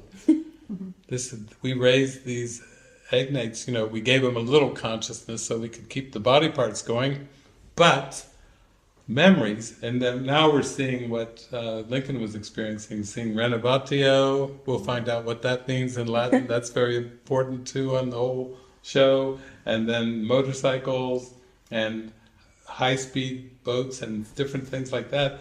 That this is just showing that consciousness is one as well. It's not part of the brain. The assistant's showing the brain and all the memories expanding, but from a scientific perspective, how is this happening with an agnate who's just 3 years old? And he's got all these memories that are way beyond. The memories aren't coming from Newtonian external world experiences. They're all in consciousness. They've already been pre-planned, pre-programmed as part of the ego's script, fake script. And the whole script is written, so it's all consciousness, but it's all lesson number 7, the past. I see only the past. So it's like mind-blowing. This is why it's, this is past the Matrix. The people in Kentucky were like, what the hell are you showing us here? I was just getting used to the Matrix. Or the One, Neo, the agents. But this is deep because it's showing consciousness too. It's showing everything is in the realm of the mind. That's why the Course's training is mind training. It's nothing to do with the brain, nothing to do with neurology, nothing to do with synapses in the brain, Joe Dispenza and all that. No, it's way, way, way beyond all that stuff. It's all consciousness. And then unified consciousness is forgiveness. That's the where you see it's all the same. Fragmented consciousness is egoic, where you think it's all separate, different people, different places. 7.8 billion people with 7.8 private minds, with private thoughts, that's more the psychological model. All these people have to go through all these changes as persons. No, it's just one mind dreaming this whole thing, and consciousness is unified, and that's what the doctor is like, he cannot fathom that, because his whole basis is to make money and to control the agnates, to make a product, and then to sell it to clients and not tell them that we're actually having them live lives. He wants to have them think they're just little sacks of jelly, where they're buying a product, because they're not going to buy the product if it's like you're raising people and then you're killing them for me, So it's all based on product, on what the ego can sell, what's believable to make money. And it's a big money-making scheme, but the doctor is like got to look like doesn't make any sense.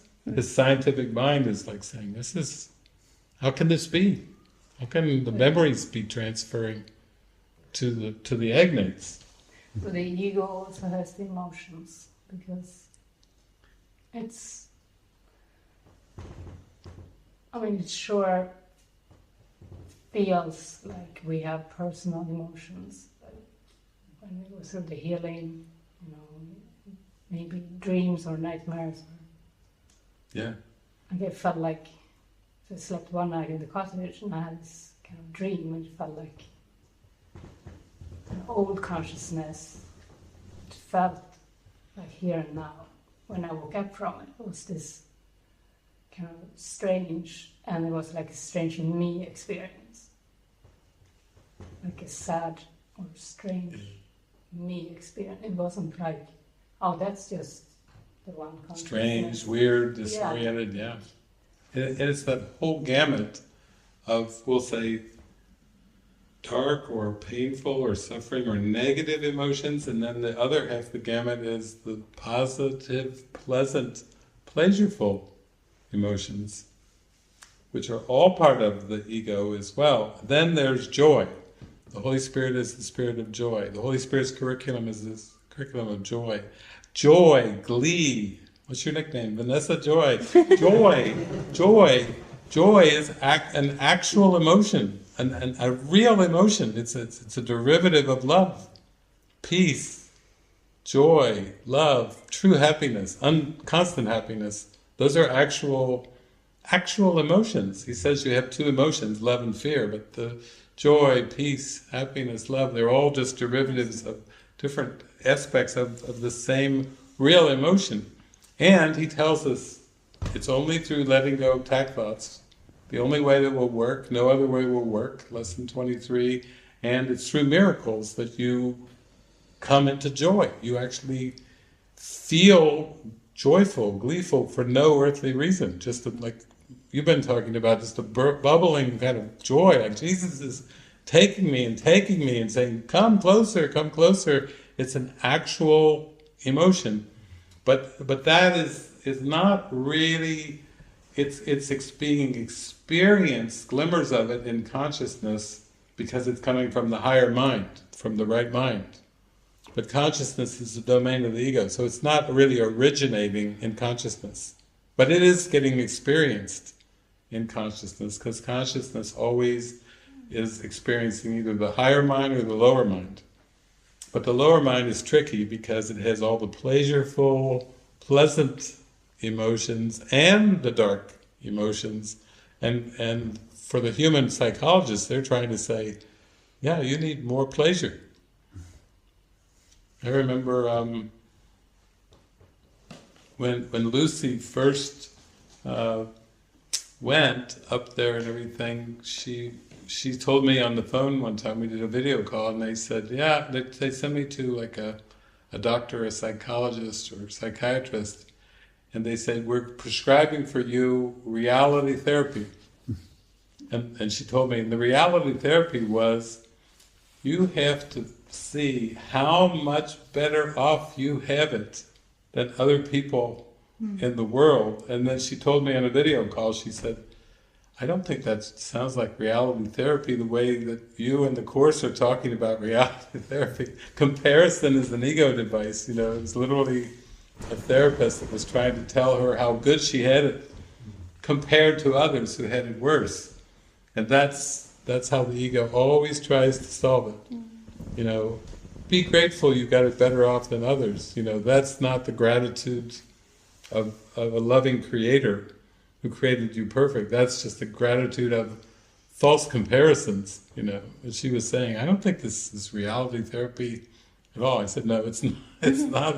It doesn't even come close to spiritual awakening, yeah. So, but here we go. Merrick is now, he won't turn from suspicious to vicious. That's a suspicious look on Merrick's face. But when he's threatened with his greed and his goals being threatened, then, you know, Jesus says the ego goes from suspicious to vicious. That's the thing of how are we going to tolerate this? But when he starts to realize it's way beyond what he thinks, then the rage will come. The rage will come. Can I ask one thing? Yeah. You said about, I didn't quite understand that there's one consciousness, like this main character had this memory, and you said it's all one consciousness, but there I don't understand, because he has the memories of his sponsor, I guess. So that's only a part. So, something that doesn't click. Yeah, it's this is where we kind of go beyond the movie to the point where that consciousness is the domain of the ego. So consciousness is the first split in the mind, when the mind forgets about spirit and pure oneness. So consciousness seems to have levels, and you can train your mind to higher levels of consciousness. And yet when we talked about the clone meeting the sponsor, it's starting, they still are reflecting the belief that they're different. You know, I'm Tom Lincoln. Yeah, I'm Echo 6, Delta Echo 6. I'm your clone, I'm your insurance policy. What are you doing in my house? See, there's still not really, there's not the realization that the sponsor and the sponsee are one. That would be a great realization in 12-step groups, when you're the sponsor and you've got a sponsee, and then one moment you go, it's all me. It's not the sponsor or the sponsor. You know, that's what the whole forgiveness is about, is that there's one consciousness. But that shows the spirits you hate. You know, while you still believe you're human, you hate the ego, you hate the other. Yeah. You hate your sponsor. As long as you believe there's something outside of you, yeah. You hate your then sponsor, the but you follow thought it. is not really realized as a thought in the mind, because it seems like there's a projection and a thought in the mind, a sponsor and an image. But the whole teaching of the Course is to start to realize that there's nothing outside the mind. That's what all the workbook lessons are aimed, you know, that there's no external world. It's just all consciousness. And then unified consciousness is where the peace comes, because then there's no warring parts. Like, there's no errant parts that have got out, you know. Don't try to change anything. Yeah. Like, turn themselves into Hitler, turn themselves into Cleopatra, turn themselves into, you know, Osama bin Laden. What about terrorism? Well, yeah. What about the ego? The ego is the terror. It's not the characters that it generates. You know, we have to let go of the ego in the mind. It can only be solved in the mind, because that's where it's a belief. It's not a character that lived in Germany and slaughtered 6 million Jews. It's not a character that bombed this or did this or that in the world. You see how clever the ego is. It projects out a world, and then it projects the terrorist as the evil ones that are ruining the world. And then there's the saints that are the ones that are trying to save the world. And then Jesus is like, it's all projection. You're the one. Remember the Matrix. You are the one. You know, you gotta. That's the whole point, is to see that there's nothing. There is no external. Remember we talked about lessons 5, 6, 7, 8. I'm never upset for the reason I think. I'm upset because I see something that's not there. If you put 5 and 6 together, I'm upset because I'm seeing something that's not there. I'm seeing a hallucination that actually doesn't exist at all. Never has and never will. But it's upsetting to see a hallucination that doesn't exist. I see only the past, and then my mind is preoccupied with past thoughts. I was talking about this with karma, the instant karma thing. It was answered the instant it arose. The instant the separation thought came, the Holy Spirit answered it simultaneously, not successively. It would have been really great if he would have. Jesus is like, oh, it's even better than that. Better than that. That's why it has no effect. God is real, and it's done. This is why it's over. irritating with spiritual teachings that says it takes time. This is so much better. But it's still the identity, though. It's not the spiritual teachings aren't external. There aren't any. Yeah. It's a hallucination of spiritual teachings. Yeah, but I guess, yeah. Of dualistic spiritual teachings. Yeah, but sometimes, yeah, it's you're my projection. You say sometimes, but that's the real. And then there is this, we're here, you know. And it's, yeah. It's going to be an interesting weekend. Yeah. Sitting on the couch going, you're my projection. And Bert goes, you're my projection. Where's my sponsor?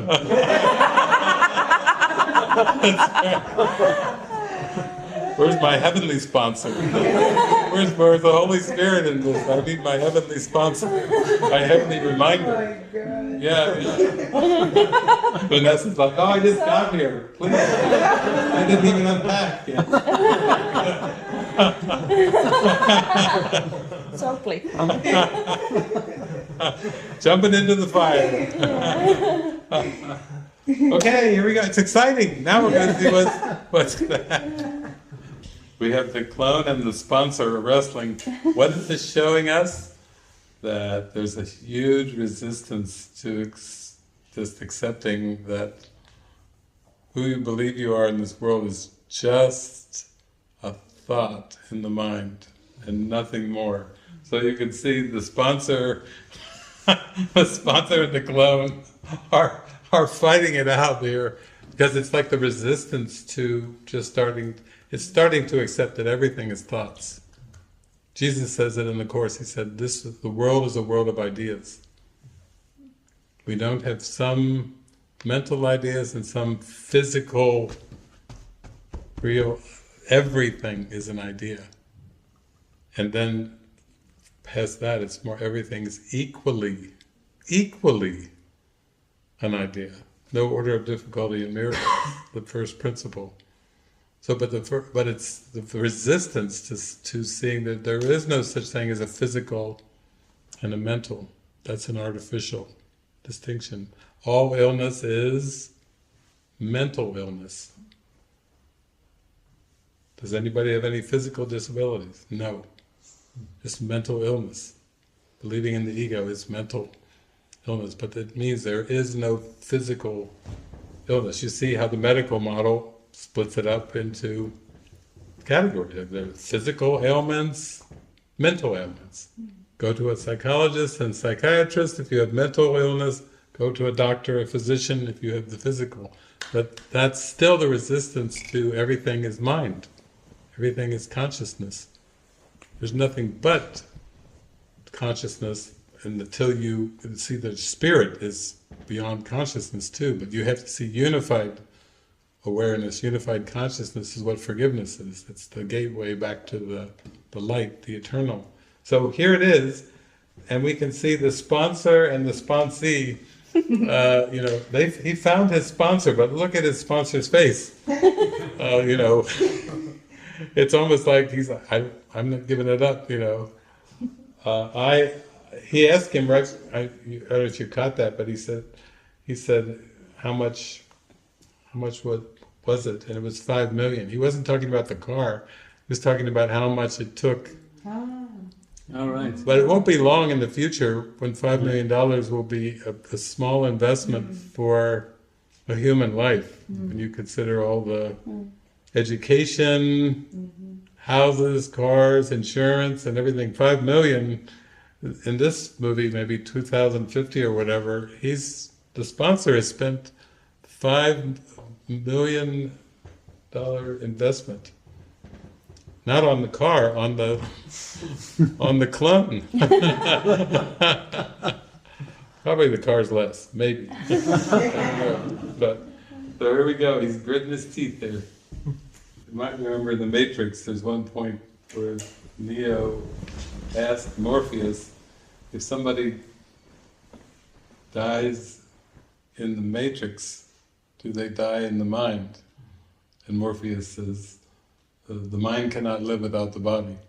That is actually metaphysically incorrect in the Matrix, because the mind is the origin, is the cause of, so the body, the mind. When he says the mind cannot live without the body, it's backwards.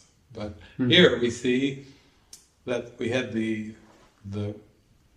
clone and the sponsor, and they both start with the same accent, Scottish accent, and now the security doesn't know who to shoot, and then the clone slips the identity thing onto the sponsor's wrist, and then the security guy sees it and shoots the sponsor.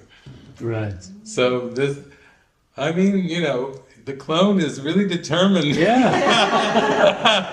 He's now got the sponsor, but he is determined to be free. Let's just say he's determined to find freedom, you know, like he's not stopping. He'll do anything.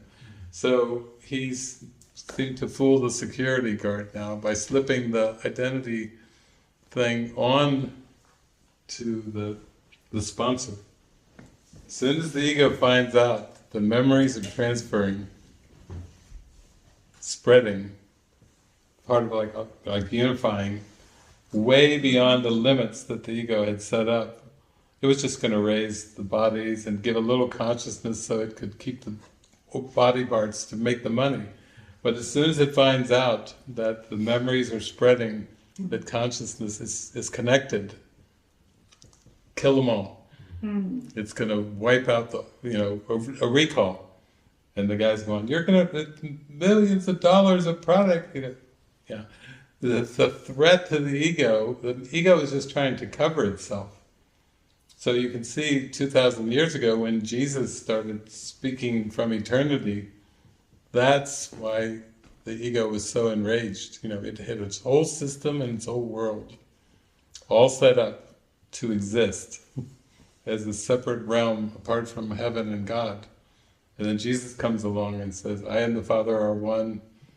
My kingdom is not of this world. Even the apostles were not happy. They were like the sons of thunder. You know, oh my God, no! I was going to have a high place in the earthly kingdom. No, my kingdom is not of this world. Mary Magdalene was kind of really tuned into what he was talking about, but most of the apostles were not. You know, they were thinking they'd get a good position in some kind of an earthly kingdom, but he was saying, no, the kingdom of heaven is within, and Mary Magdalene was saying, let's just wait, maybe, Judas was so sure that he had power, he was going to take out the Romans and show his power and glory, and then Judas and the rest of the apostles would have a high place in the new government, and all those kind of ego things. But that's why the crucifixion was just like, the ego was so angry.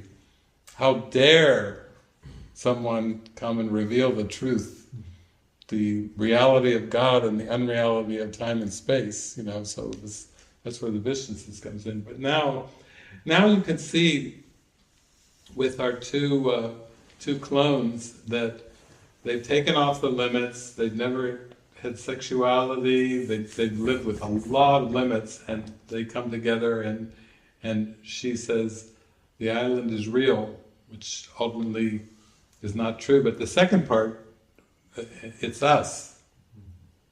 It's a glimmer of the idea that there's no world, there's no island apart from who we are in the mind. So that's huge. She says, the island's real, then she says, it's us. But now they have to make a decision, because their buddy that helped them out, that liked all the mail order clothes and gave them the credit card and everything, he had said, just go find yourself on a beach somewhere, which our peace, that's our peace plan, salvation. Find a beach. But they, he said, just go. You should just go and not tell anybody and just go live on a beach. But even that is still escapism, because she's aware, she was telling him, like she said to the sponsor, there are thousands of us that are imprisoned.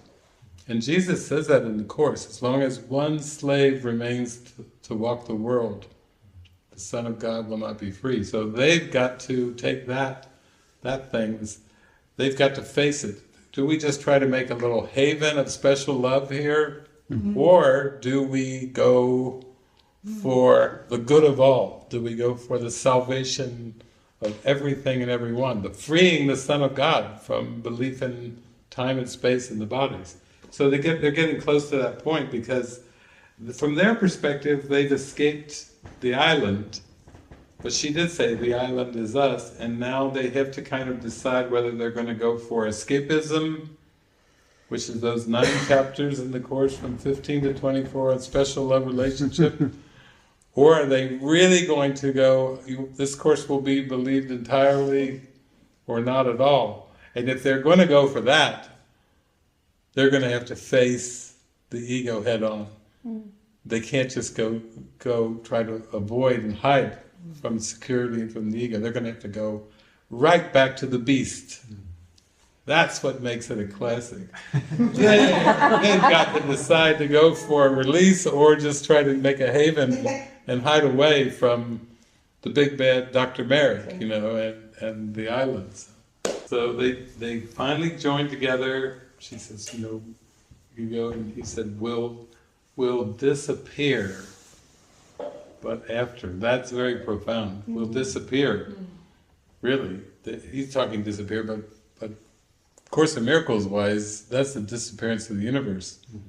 We will disappear, but after we face the ego, after we allow the Spirit to use us, that's why we teach, that's why we travel, that's why we extend the message, to teach what we would learn. It's just a mechanism of facing the ego, teaching what you would learn, strengthening the ideas of the Holy Spirit over and over by teaching what you would learn, not just with words, but through interactions, community, relationships, extending love. Teach only love, for that is what you are. So there it is, that's the mechanism. And that is the mechanism of facing the ego. You need the energy of extending, like Matthew just had a trip to go and extend to the north, that's an energy.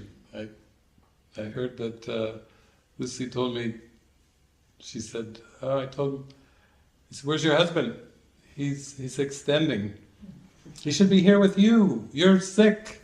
He should be here with you. You don't understand how important extending is. Extending is everything. Extending is teaching what we would learn. Extending is strengthening, getting the energy in our mind and the alignment in our mind to go and face the ego. We're not going to be able to face the ego without miracles and lots of energy that comes from alignment. We have to get charged up.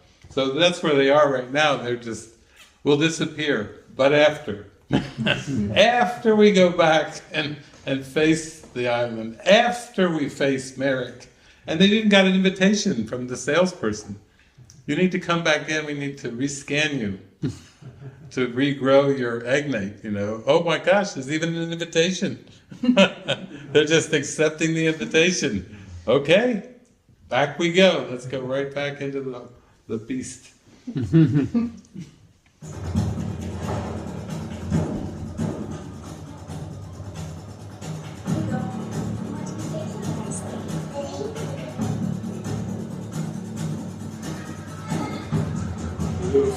Credit card.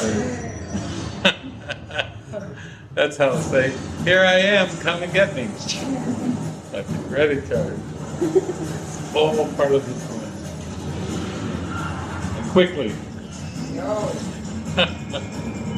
Security shows up.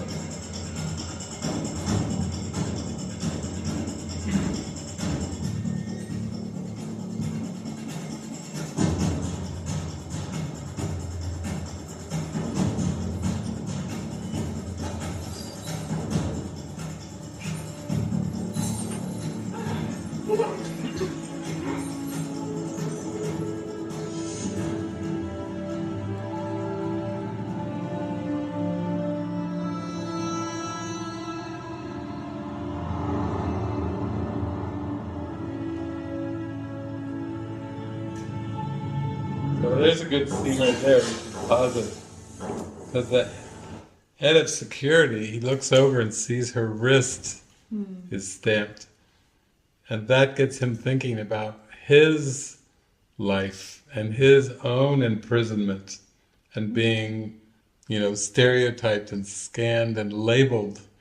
So he's now starting to wonder, what is it for? What am I in security for? If the prisoner has gone through the same thing that I've gone through in my life, what did I learn from all that? What did I desire? I desired freedom.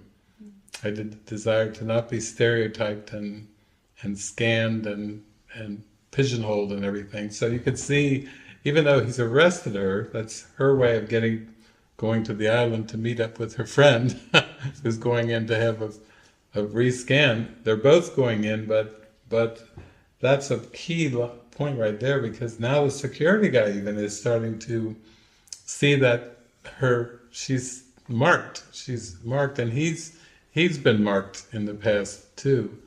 And that's when you start to see your brother as yourself, like, wait a minute, why am I playing the role of the jailer and imprisoning somebody? Is this really what I want for my life? Do I want freedom? So it's just beautiful. This movie is just packed full of so many little nuances and scenes about, like, the Holy Spirit's trying to show us, you want to be free. And you're the same as your brother, so you must want freedom for them if you want freedom for yourself, because you're not different. You have to want the same thing for everyone. And this movie's showing it, like, big time. My name is Lincoln. Lincoln was the president of the United States that freed the slaves. He's known through history as Honest Abe, very prayerful man. Of all the presidents of the United States, he said, no, enough with the slavery. So they slipped that, I think, in there with the whole, my name is Lincoln. I'm for freedom here.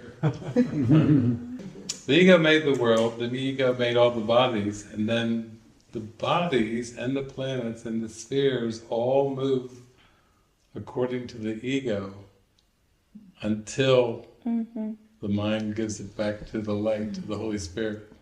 And Jesus was an example of that connection with the Holy Spirit, with the light, healed the sick, raised the dead. But until that point when the ego is transcended, then all the puppets, they all seem to had their little jobs and didn't even know there was a light, and didn't even know there was anything beyond the little world that they were living in. But now, as they go back in to make the direct hit, to take down the holographic ventilation system, and then the light, you see the light just streaming through there. And the music they play here, this is the most spectacular kind of scene with music and light to really show, set all the captives free. Let no slave remain, let no prisoner remain to walk the world. It's just huge ending. I remember seeing this the first time it was on the big screen, and all the lights streaming in, and my tears. Oh my God! It's freedom. It's a symbol of freedom. Yeah.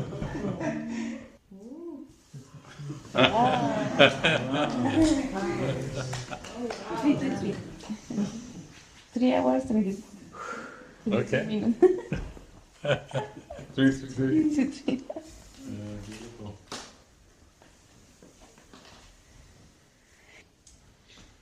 Well, it's a good movie to help us not take anything too serious. You know, it just gives like huge context to things when we're tempted to get concerned about the body's future.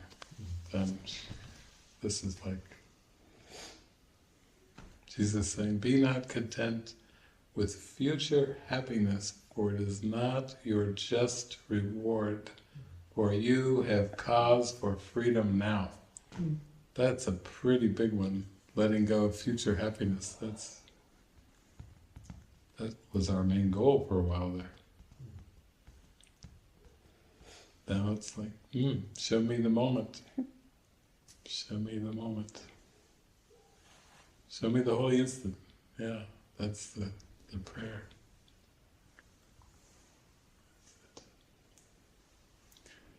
My daughters used to watch Temptation Island. It reminds me of the island in the movie. That was the future. Yeah. That was promised Yeah. thing. Yeah. Yeah, I grew up watching back in the day. It was Ricardo Montalban. It was called Fantasy Island, and every episode was about people going through all their fantasies. But this movie puts it into context. You want to go to the island, and it's all about the future, escaping contamination, going to paradise. You know, the paradise idea is can be used by the ego in a kind of a sneaky way. As long as it puts it off in the future, then it tries to build a strong case for future happiness. So it's more like you just have to kind of think inward and go, like in an invitation. I like that part too, because I guess Lena, who was here, she brought up in the weekend retreat, I don't believe in God, and I have so much rage and all those things, and I thought right away of that quote in the Course about, until you are willing to look upon the full extent of your own self-hatred, you will not be willing to let it go. So that's a great line for through the darkness to the light. Full extent of your own self-hatred. Because the temptation is always, ego always says projected to time, projected to people, partners, weather, climates, social conditions, society, governments, militaries, it's always trying to project the error to time, because it made time up for that purpose, to be the target. And Jesus is saying, don't project the error to time, he says. Those are two of my favorite lines. You are not responsible for the error. You are responsible for accepting the correction to the error. That's hinting at the end of guilt. You are not responsible for the error. You're responsible for accepting the correction. And then he throws in, and do not project the error to time. So he's just saying, yeah, it's right. It's just a decision. But when you project it to time, you don't take that decision, atonement. You fall for the blame game. Something in time is the cause, is the source of my upset. Or I think the biggest one is that thing about you're not responsible for the error, you're responsible for accepting the correction, because that's that's where all the guilt comes in the world, is the mind forgets that it made it all up, it becomes identified with the character on the screen. And all the roles and everything that the ego has invented for that character, whatever those roles are. And then most of human development is that you have to fulfill the responsibilities of all those roles for future happiness. And to get back into heaven. And that's a sneaky thing too, because the only responsibility is atonement. Sole responsibility is to accept the correction. That's what Jesus, he didn't go for all the fake responsibilities. He went for the one that sets all the captives free, the responsibility for the correction. So, yeah. And I like that, he comes right out and says that's the sole responsibility of the miracle worker, the sole responsibility of the teacher of God is to accept the atonement. Soul, S-O-L-E, only, one. That's pretty strong, because there's so much guilt in relationships around, you're not keeping up your end, you're not carrying your load, you're not carrying your weight, you're not fulfilling your responsibilities. That's so much guilt. It's just a whole trap, like a whole sieve, a whole intricate trap of trapping the mind in you're not good enough, you didn't do enough, you're not good enough. That's most people who do psychotherapy work, they just come down to that place of unworthiness. I wasn't a good enough this or a good enough that, the guilt. I wasn't a good enough son or daughter or husband or wife or whatever it is. You can fill in the blank. But that's kind of the key, that's the gateway, is to start to realize that, you have a guided part to play in the plan of atonement. That's just to follow your intuition, follow your guidance, moment by moment, day by day, and you find joy in that. That is fulfilling the atonement. Everyone has their own part to play that's dictated by Jesus, and everybody's got a given thing that they're supposed to do. And then when you do it, you feel great, you feel happy, fulfilled, and when you get caught up in the time responsibilities, then it feels heavy. People say, great, you're happy, but what about all the other people that you let down? What about the starving children in Africa? What about, the ego will come up with a few things to point at, but it's like, in the end, it's like, no, it's a state of mind. It's not about trying to solve something in the puzzle of the world. It's about that. So I think that's why Jesus said to the apostles and the women's corps, I'm calling you out of the world. He was literally calling them to come back into the mind, like the sponsors, come back and recognize who you are, recognize the power of your mind, recognize the freedom of mind. What do you want? Freedom of the body or freedom of the mind? For both you cannot have. That, it's such a huge calling. It's a destiny, to go for that. And then to not second guess yourself for any decisions that you think you made in the past, because they were all part of a prearranged plan. That you didn't mess it up. That those were scripted, even though it seems like, at the time, you felt like, I'm making a real decision here, but it's all scripted. All this, those are just beliefs,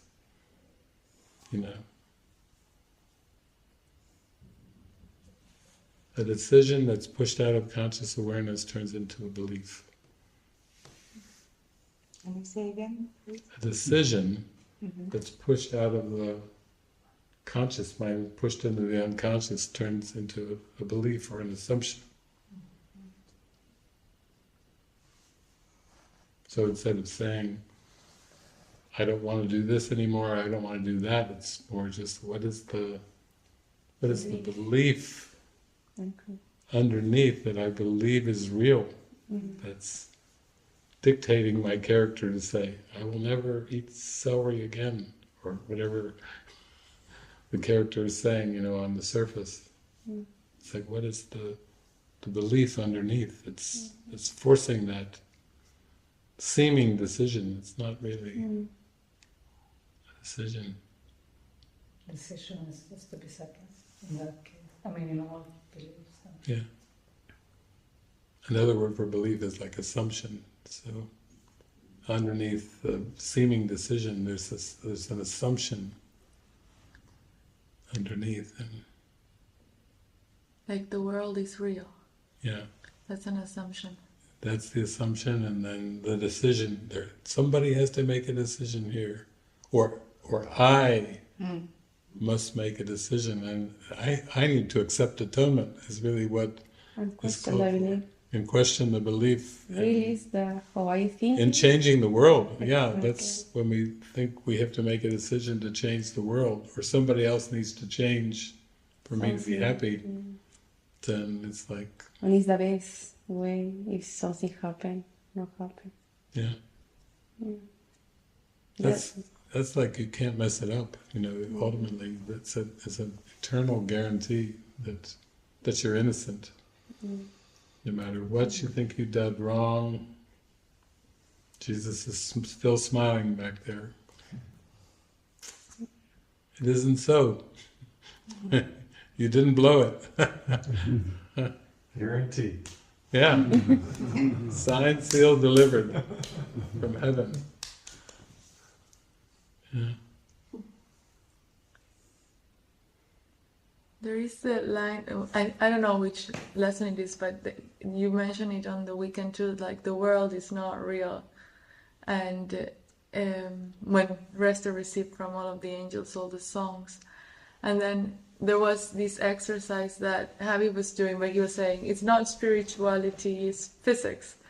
But when he was saying, when he was saying about the grandparents and the fathers and the daughters, and that we're all connected, and then he said, what do you think of it? And you said it's a good use of physics, and I thought, oh yeah, it is, because it opened everyone's hearts. But the one line that kept coming to me when he was sharing all of that, and I don't know if Jesus says it on the course, but I heard you say it, but when you were born, the world came with you. So the reason grandparents and parents and all of it, like it's all happened and it all came with you. Like the world is actually not real. It's not really there. So I think the thought was like, that's impossible. And the one thought that was coming, because you were also saying that the body is always remembered or anticipated. And then I was thinking, right, then that could apply too, that it's not that when I was born, I brought the whole world with me. Like in this moment, I am bringing all the world with me. And like all the memories that I have are all like, yeah, they're implanted, like in the movie, like they're actually implanted. They're not real. Like I can forgive them. They can be just forgiven right now, but it's not, like you were saying, it's not linear. It's not linear, like, yeah, or the light, like it's not linear. It's all happening right now. All of it is happening right now in my mind, and it didn't actually happen, and I can just release it with the spirit. But yeah, it kind of undoes that, even that metaphysical thing of like being like a soul who comes and then takes on a body and is born. Because I always say it's like, if you're going to use the metaphor of like a soul, because Jesus equates the soul with the spirit, so he doesn't say there's billions or trillions of individual souls. It just says soul and spirit are the same. But in terms of soul, even seeming to be tempted by form, when you came to the world, you brought the world with you. It wasn't there waiting for you to be born. That's quantum. That would be Newtonian if a little soul could come and, I want to be my parents. Okay. Like Jesus is a happy soul. Okay, Mary, Joseph, there you are, Bethlehem. Oh, that's it's not like a soul comes and then to a pre-existing world, because the teachings of the Course is there is no world outside the mind. Or you could even say soul. So soul is spirit. So I always say, if there was a soul, it has a backpack on, and then when it stops, it reaches into the backpack, throws the cosmos out of the backpack, because that's just showing it's all mind. It comes from one thought, one belief in separation from God. That's what's in the backpack, and then it can play out in terms of galaxies and all kinds of things, but it totally flips the idea of, from a human perspective, of like a soul and reincarnating. That's more of it's still a very linear thing, reincarnation, as if you keep leaving, going and coming back. I just keep thinking on this thing with emotions, because I feel like there's often a theme here about emotions. I just see it like it is the decision first, and then comes the emotions and the beliefs and the history. Yeah. Just to see the belief, decision maker. Yeah, emotionally it's like there's a lot of fear in the belief in autonomy, of having an autonomous existence apart from God. Yeah. Like Christ is not autonomous to God. Father and I are one. God's the cause, Christ's the effect, and effect has not left the cause. So yeah. God. Because I appreciate, because early on when I started joining with you and I shared about all this abuse, and you were like, it never happened. You said to me, and then I had to go through, it never happened, and forgive. Yeah. Truly forgive. So really. Yeah, it was like you were saying, I got memories of like my grandfather, and you would bring things up specifically. Yeah. You do have to bring the darkness to the light, so you don't deny the memories, but they do need to be reinterpreted in the light. But I appreciate that even I joined, even when I shared this little story, but she started sharing about having had a twin brother in the womb, and then he died, and now she got in touch with all these emotions of missing him or being left. Seemingly there was a separation, and it was very sad, and like feeling like there is a half of you missing. But when we joined, I started feeling these goosebumps, and like, well, I'm him, like here we are. And I don't know, I feel like I appreciated this joining with you, because it doesn't matter what the story is, it is not really true. Like, it just helped to. It felt like, I don't know. I don't want to make a story for you, but you start with the emotion. You start with what you're feeling. Kind of come back to the mind and decide that allow emotion, but see who I am, the I am.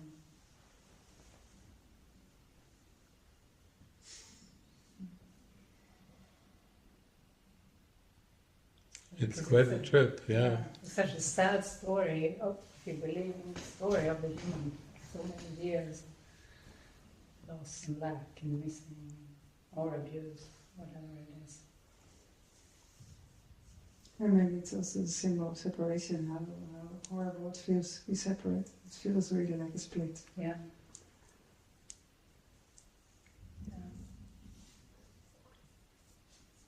So it's helpful to tell the stories when they come up, when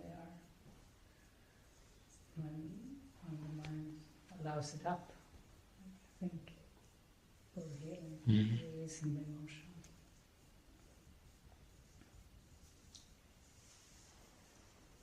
I was talking with Javi, saying, Javi's doing the same experiment, but if you see it kind of, this whole thing is an experiment in prayer and then listening and following. But experiment is experience in Spanish. Right? Mm-hmm. The word experiment, they actually mean experience. Yeah. That's what we're experimenting with relationships, with community, with everything. Is an experiment in opening to harmony, to feeling the harmony and the connection, and then you have to face the ego. Will try to do everything to sabotage the harmony, with this whole leader follower and all the different things that go with even with governments, trying to come up with the best form of government, democracy, communism, all the socialism, all the different concepts that the ego comes up with, and really going for that sense of connection and equality, but it has to come in a vertical alignment with the Holy Spirit. You couldn't possibly find equality without God's help. In a world of projected differences, you're going to find equality. It just takes such a devotion to pray and pray and pray and keep asking and listening and saying, show the way, what's most helpful here? With all the nuances and all the little daily logistics that come up, it's like that's the ego's world of separate specifics.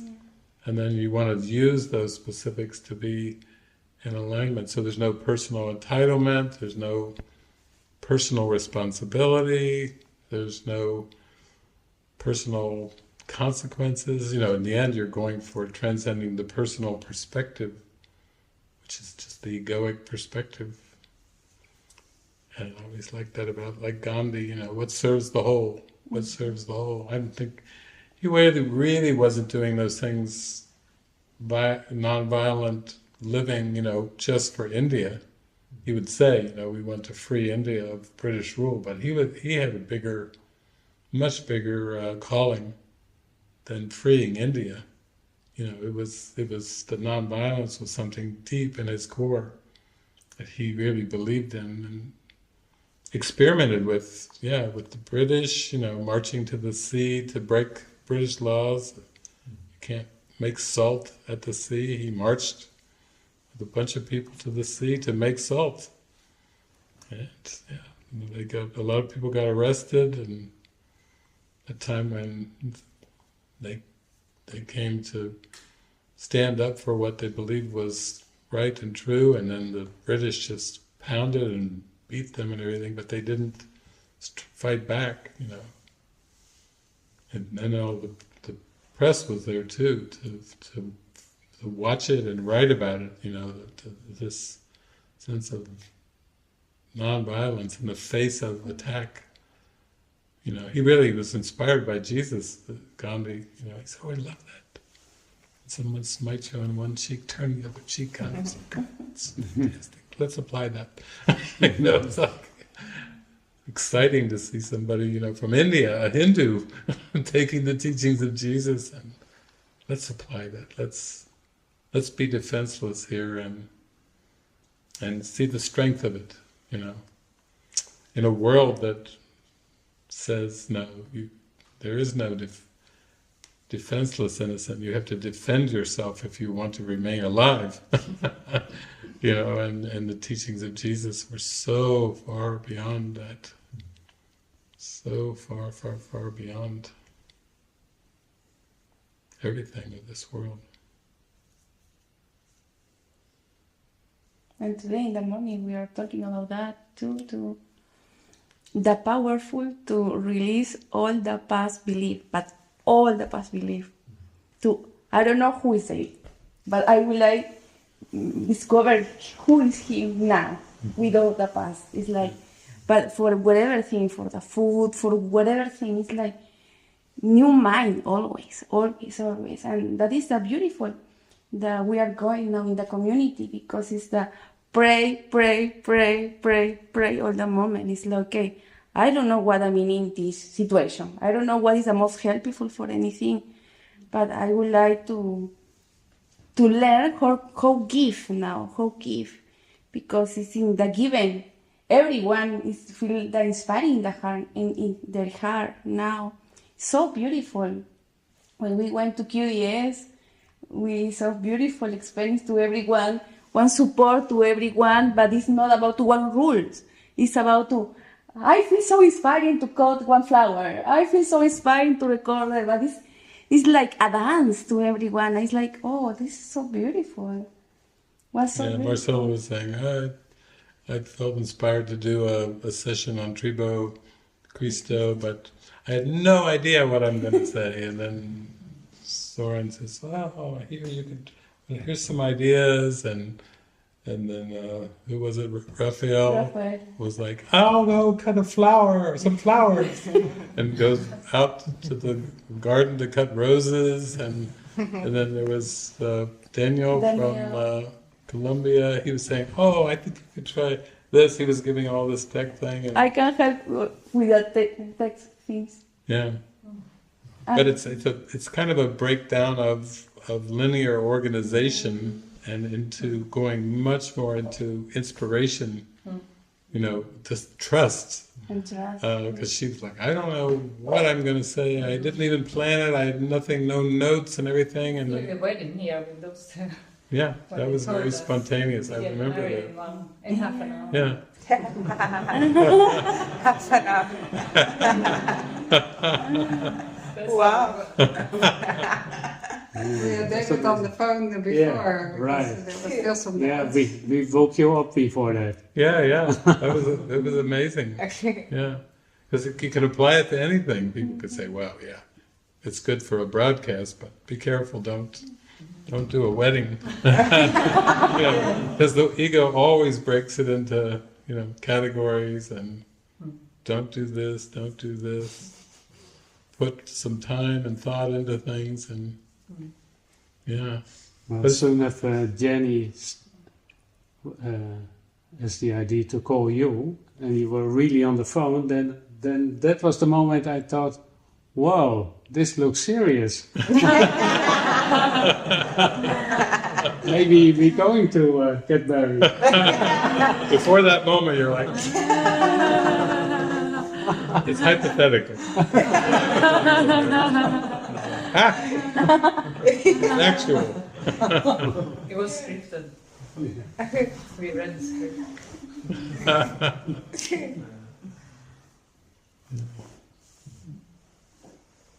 Yeah, it takes such trust. But I also feel like the more you get into that trust, it's like this. There was a movie they made back in, black and white movie back in, I think it was maybe around 1929, You Can't Take It With You. Lionel Barrymore, Grandpa, and then all these people are living in Grandpa's house. And the whole movie is so good because they're just all, he's so open to people should follow their inspirations. And they've got a couple guys in the basement working on fireworks, and then there's someone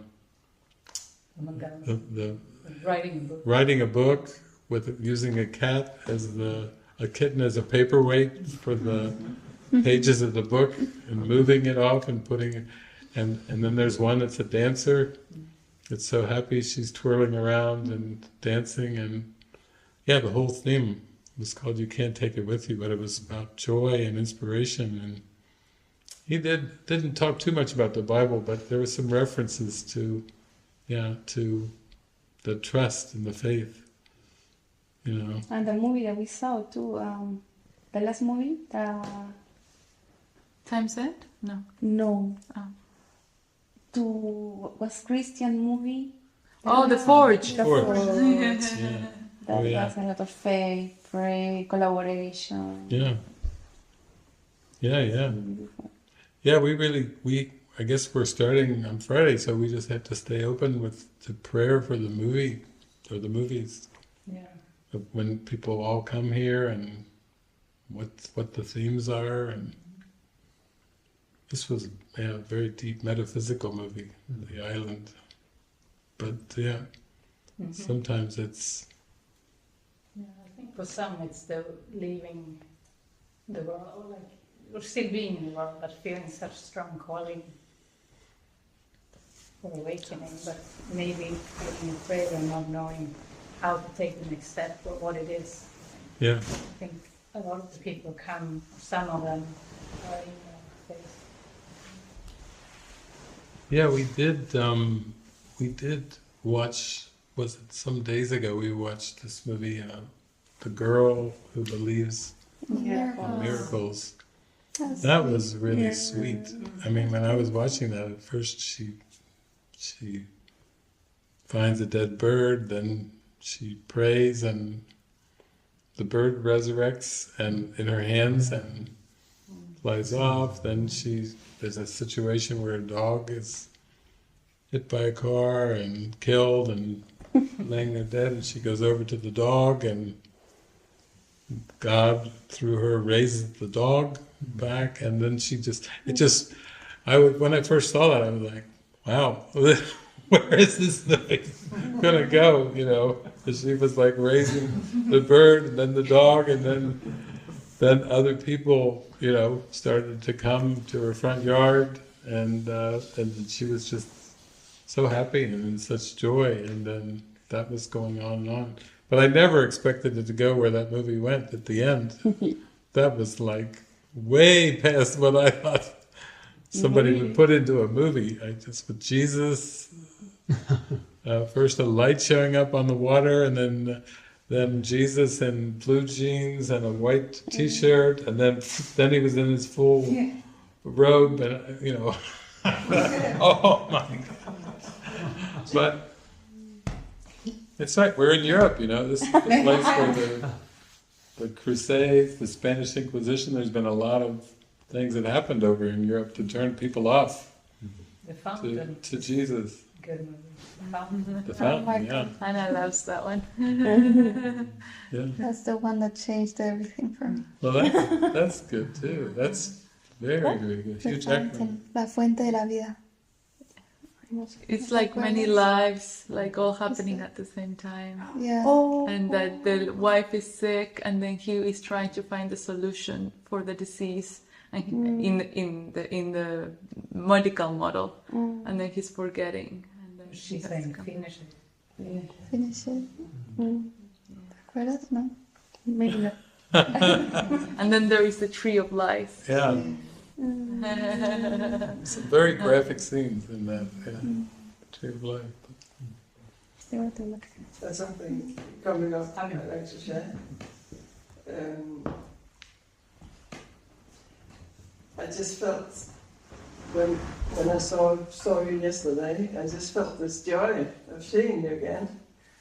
I felt it was just so much actually, that I got paralyzed. So I just so much wanted to go and hug you when I met, and you were appearing when I saw you down at the terrace. And I just had this experience, very intense, of just these evil thoughts or something that just paralyzed me totally. And I just kind of wanted to share it because I can see that it's a kind of a wall, and it feels difficult because I do feel, I just feel my heart open when I see you and experience you, and I remember that from 5 years ago when I saw you first time, and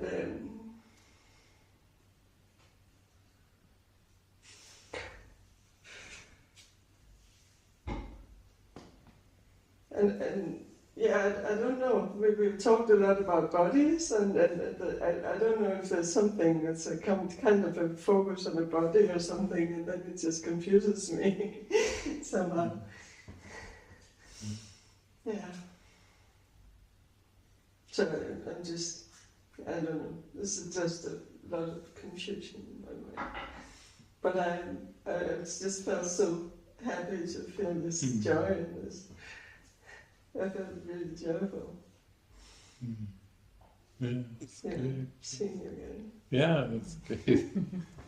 It's more like a childlike glee. Yeah. Yeah, that's beautiful. Yeah, it just brings up all these blocks, all these, like, no, you can't do that, you can't do it. Like Vanessa just goes in, so it's like, oh, that's what I wanted to do yesterday. Yeah, I can see, like, I can't do that. It's just like this personality is not doing that, No, I'm controlled, But there's this longing to just like go. Someone will give you a hug.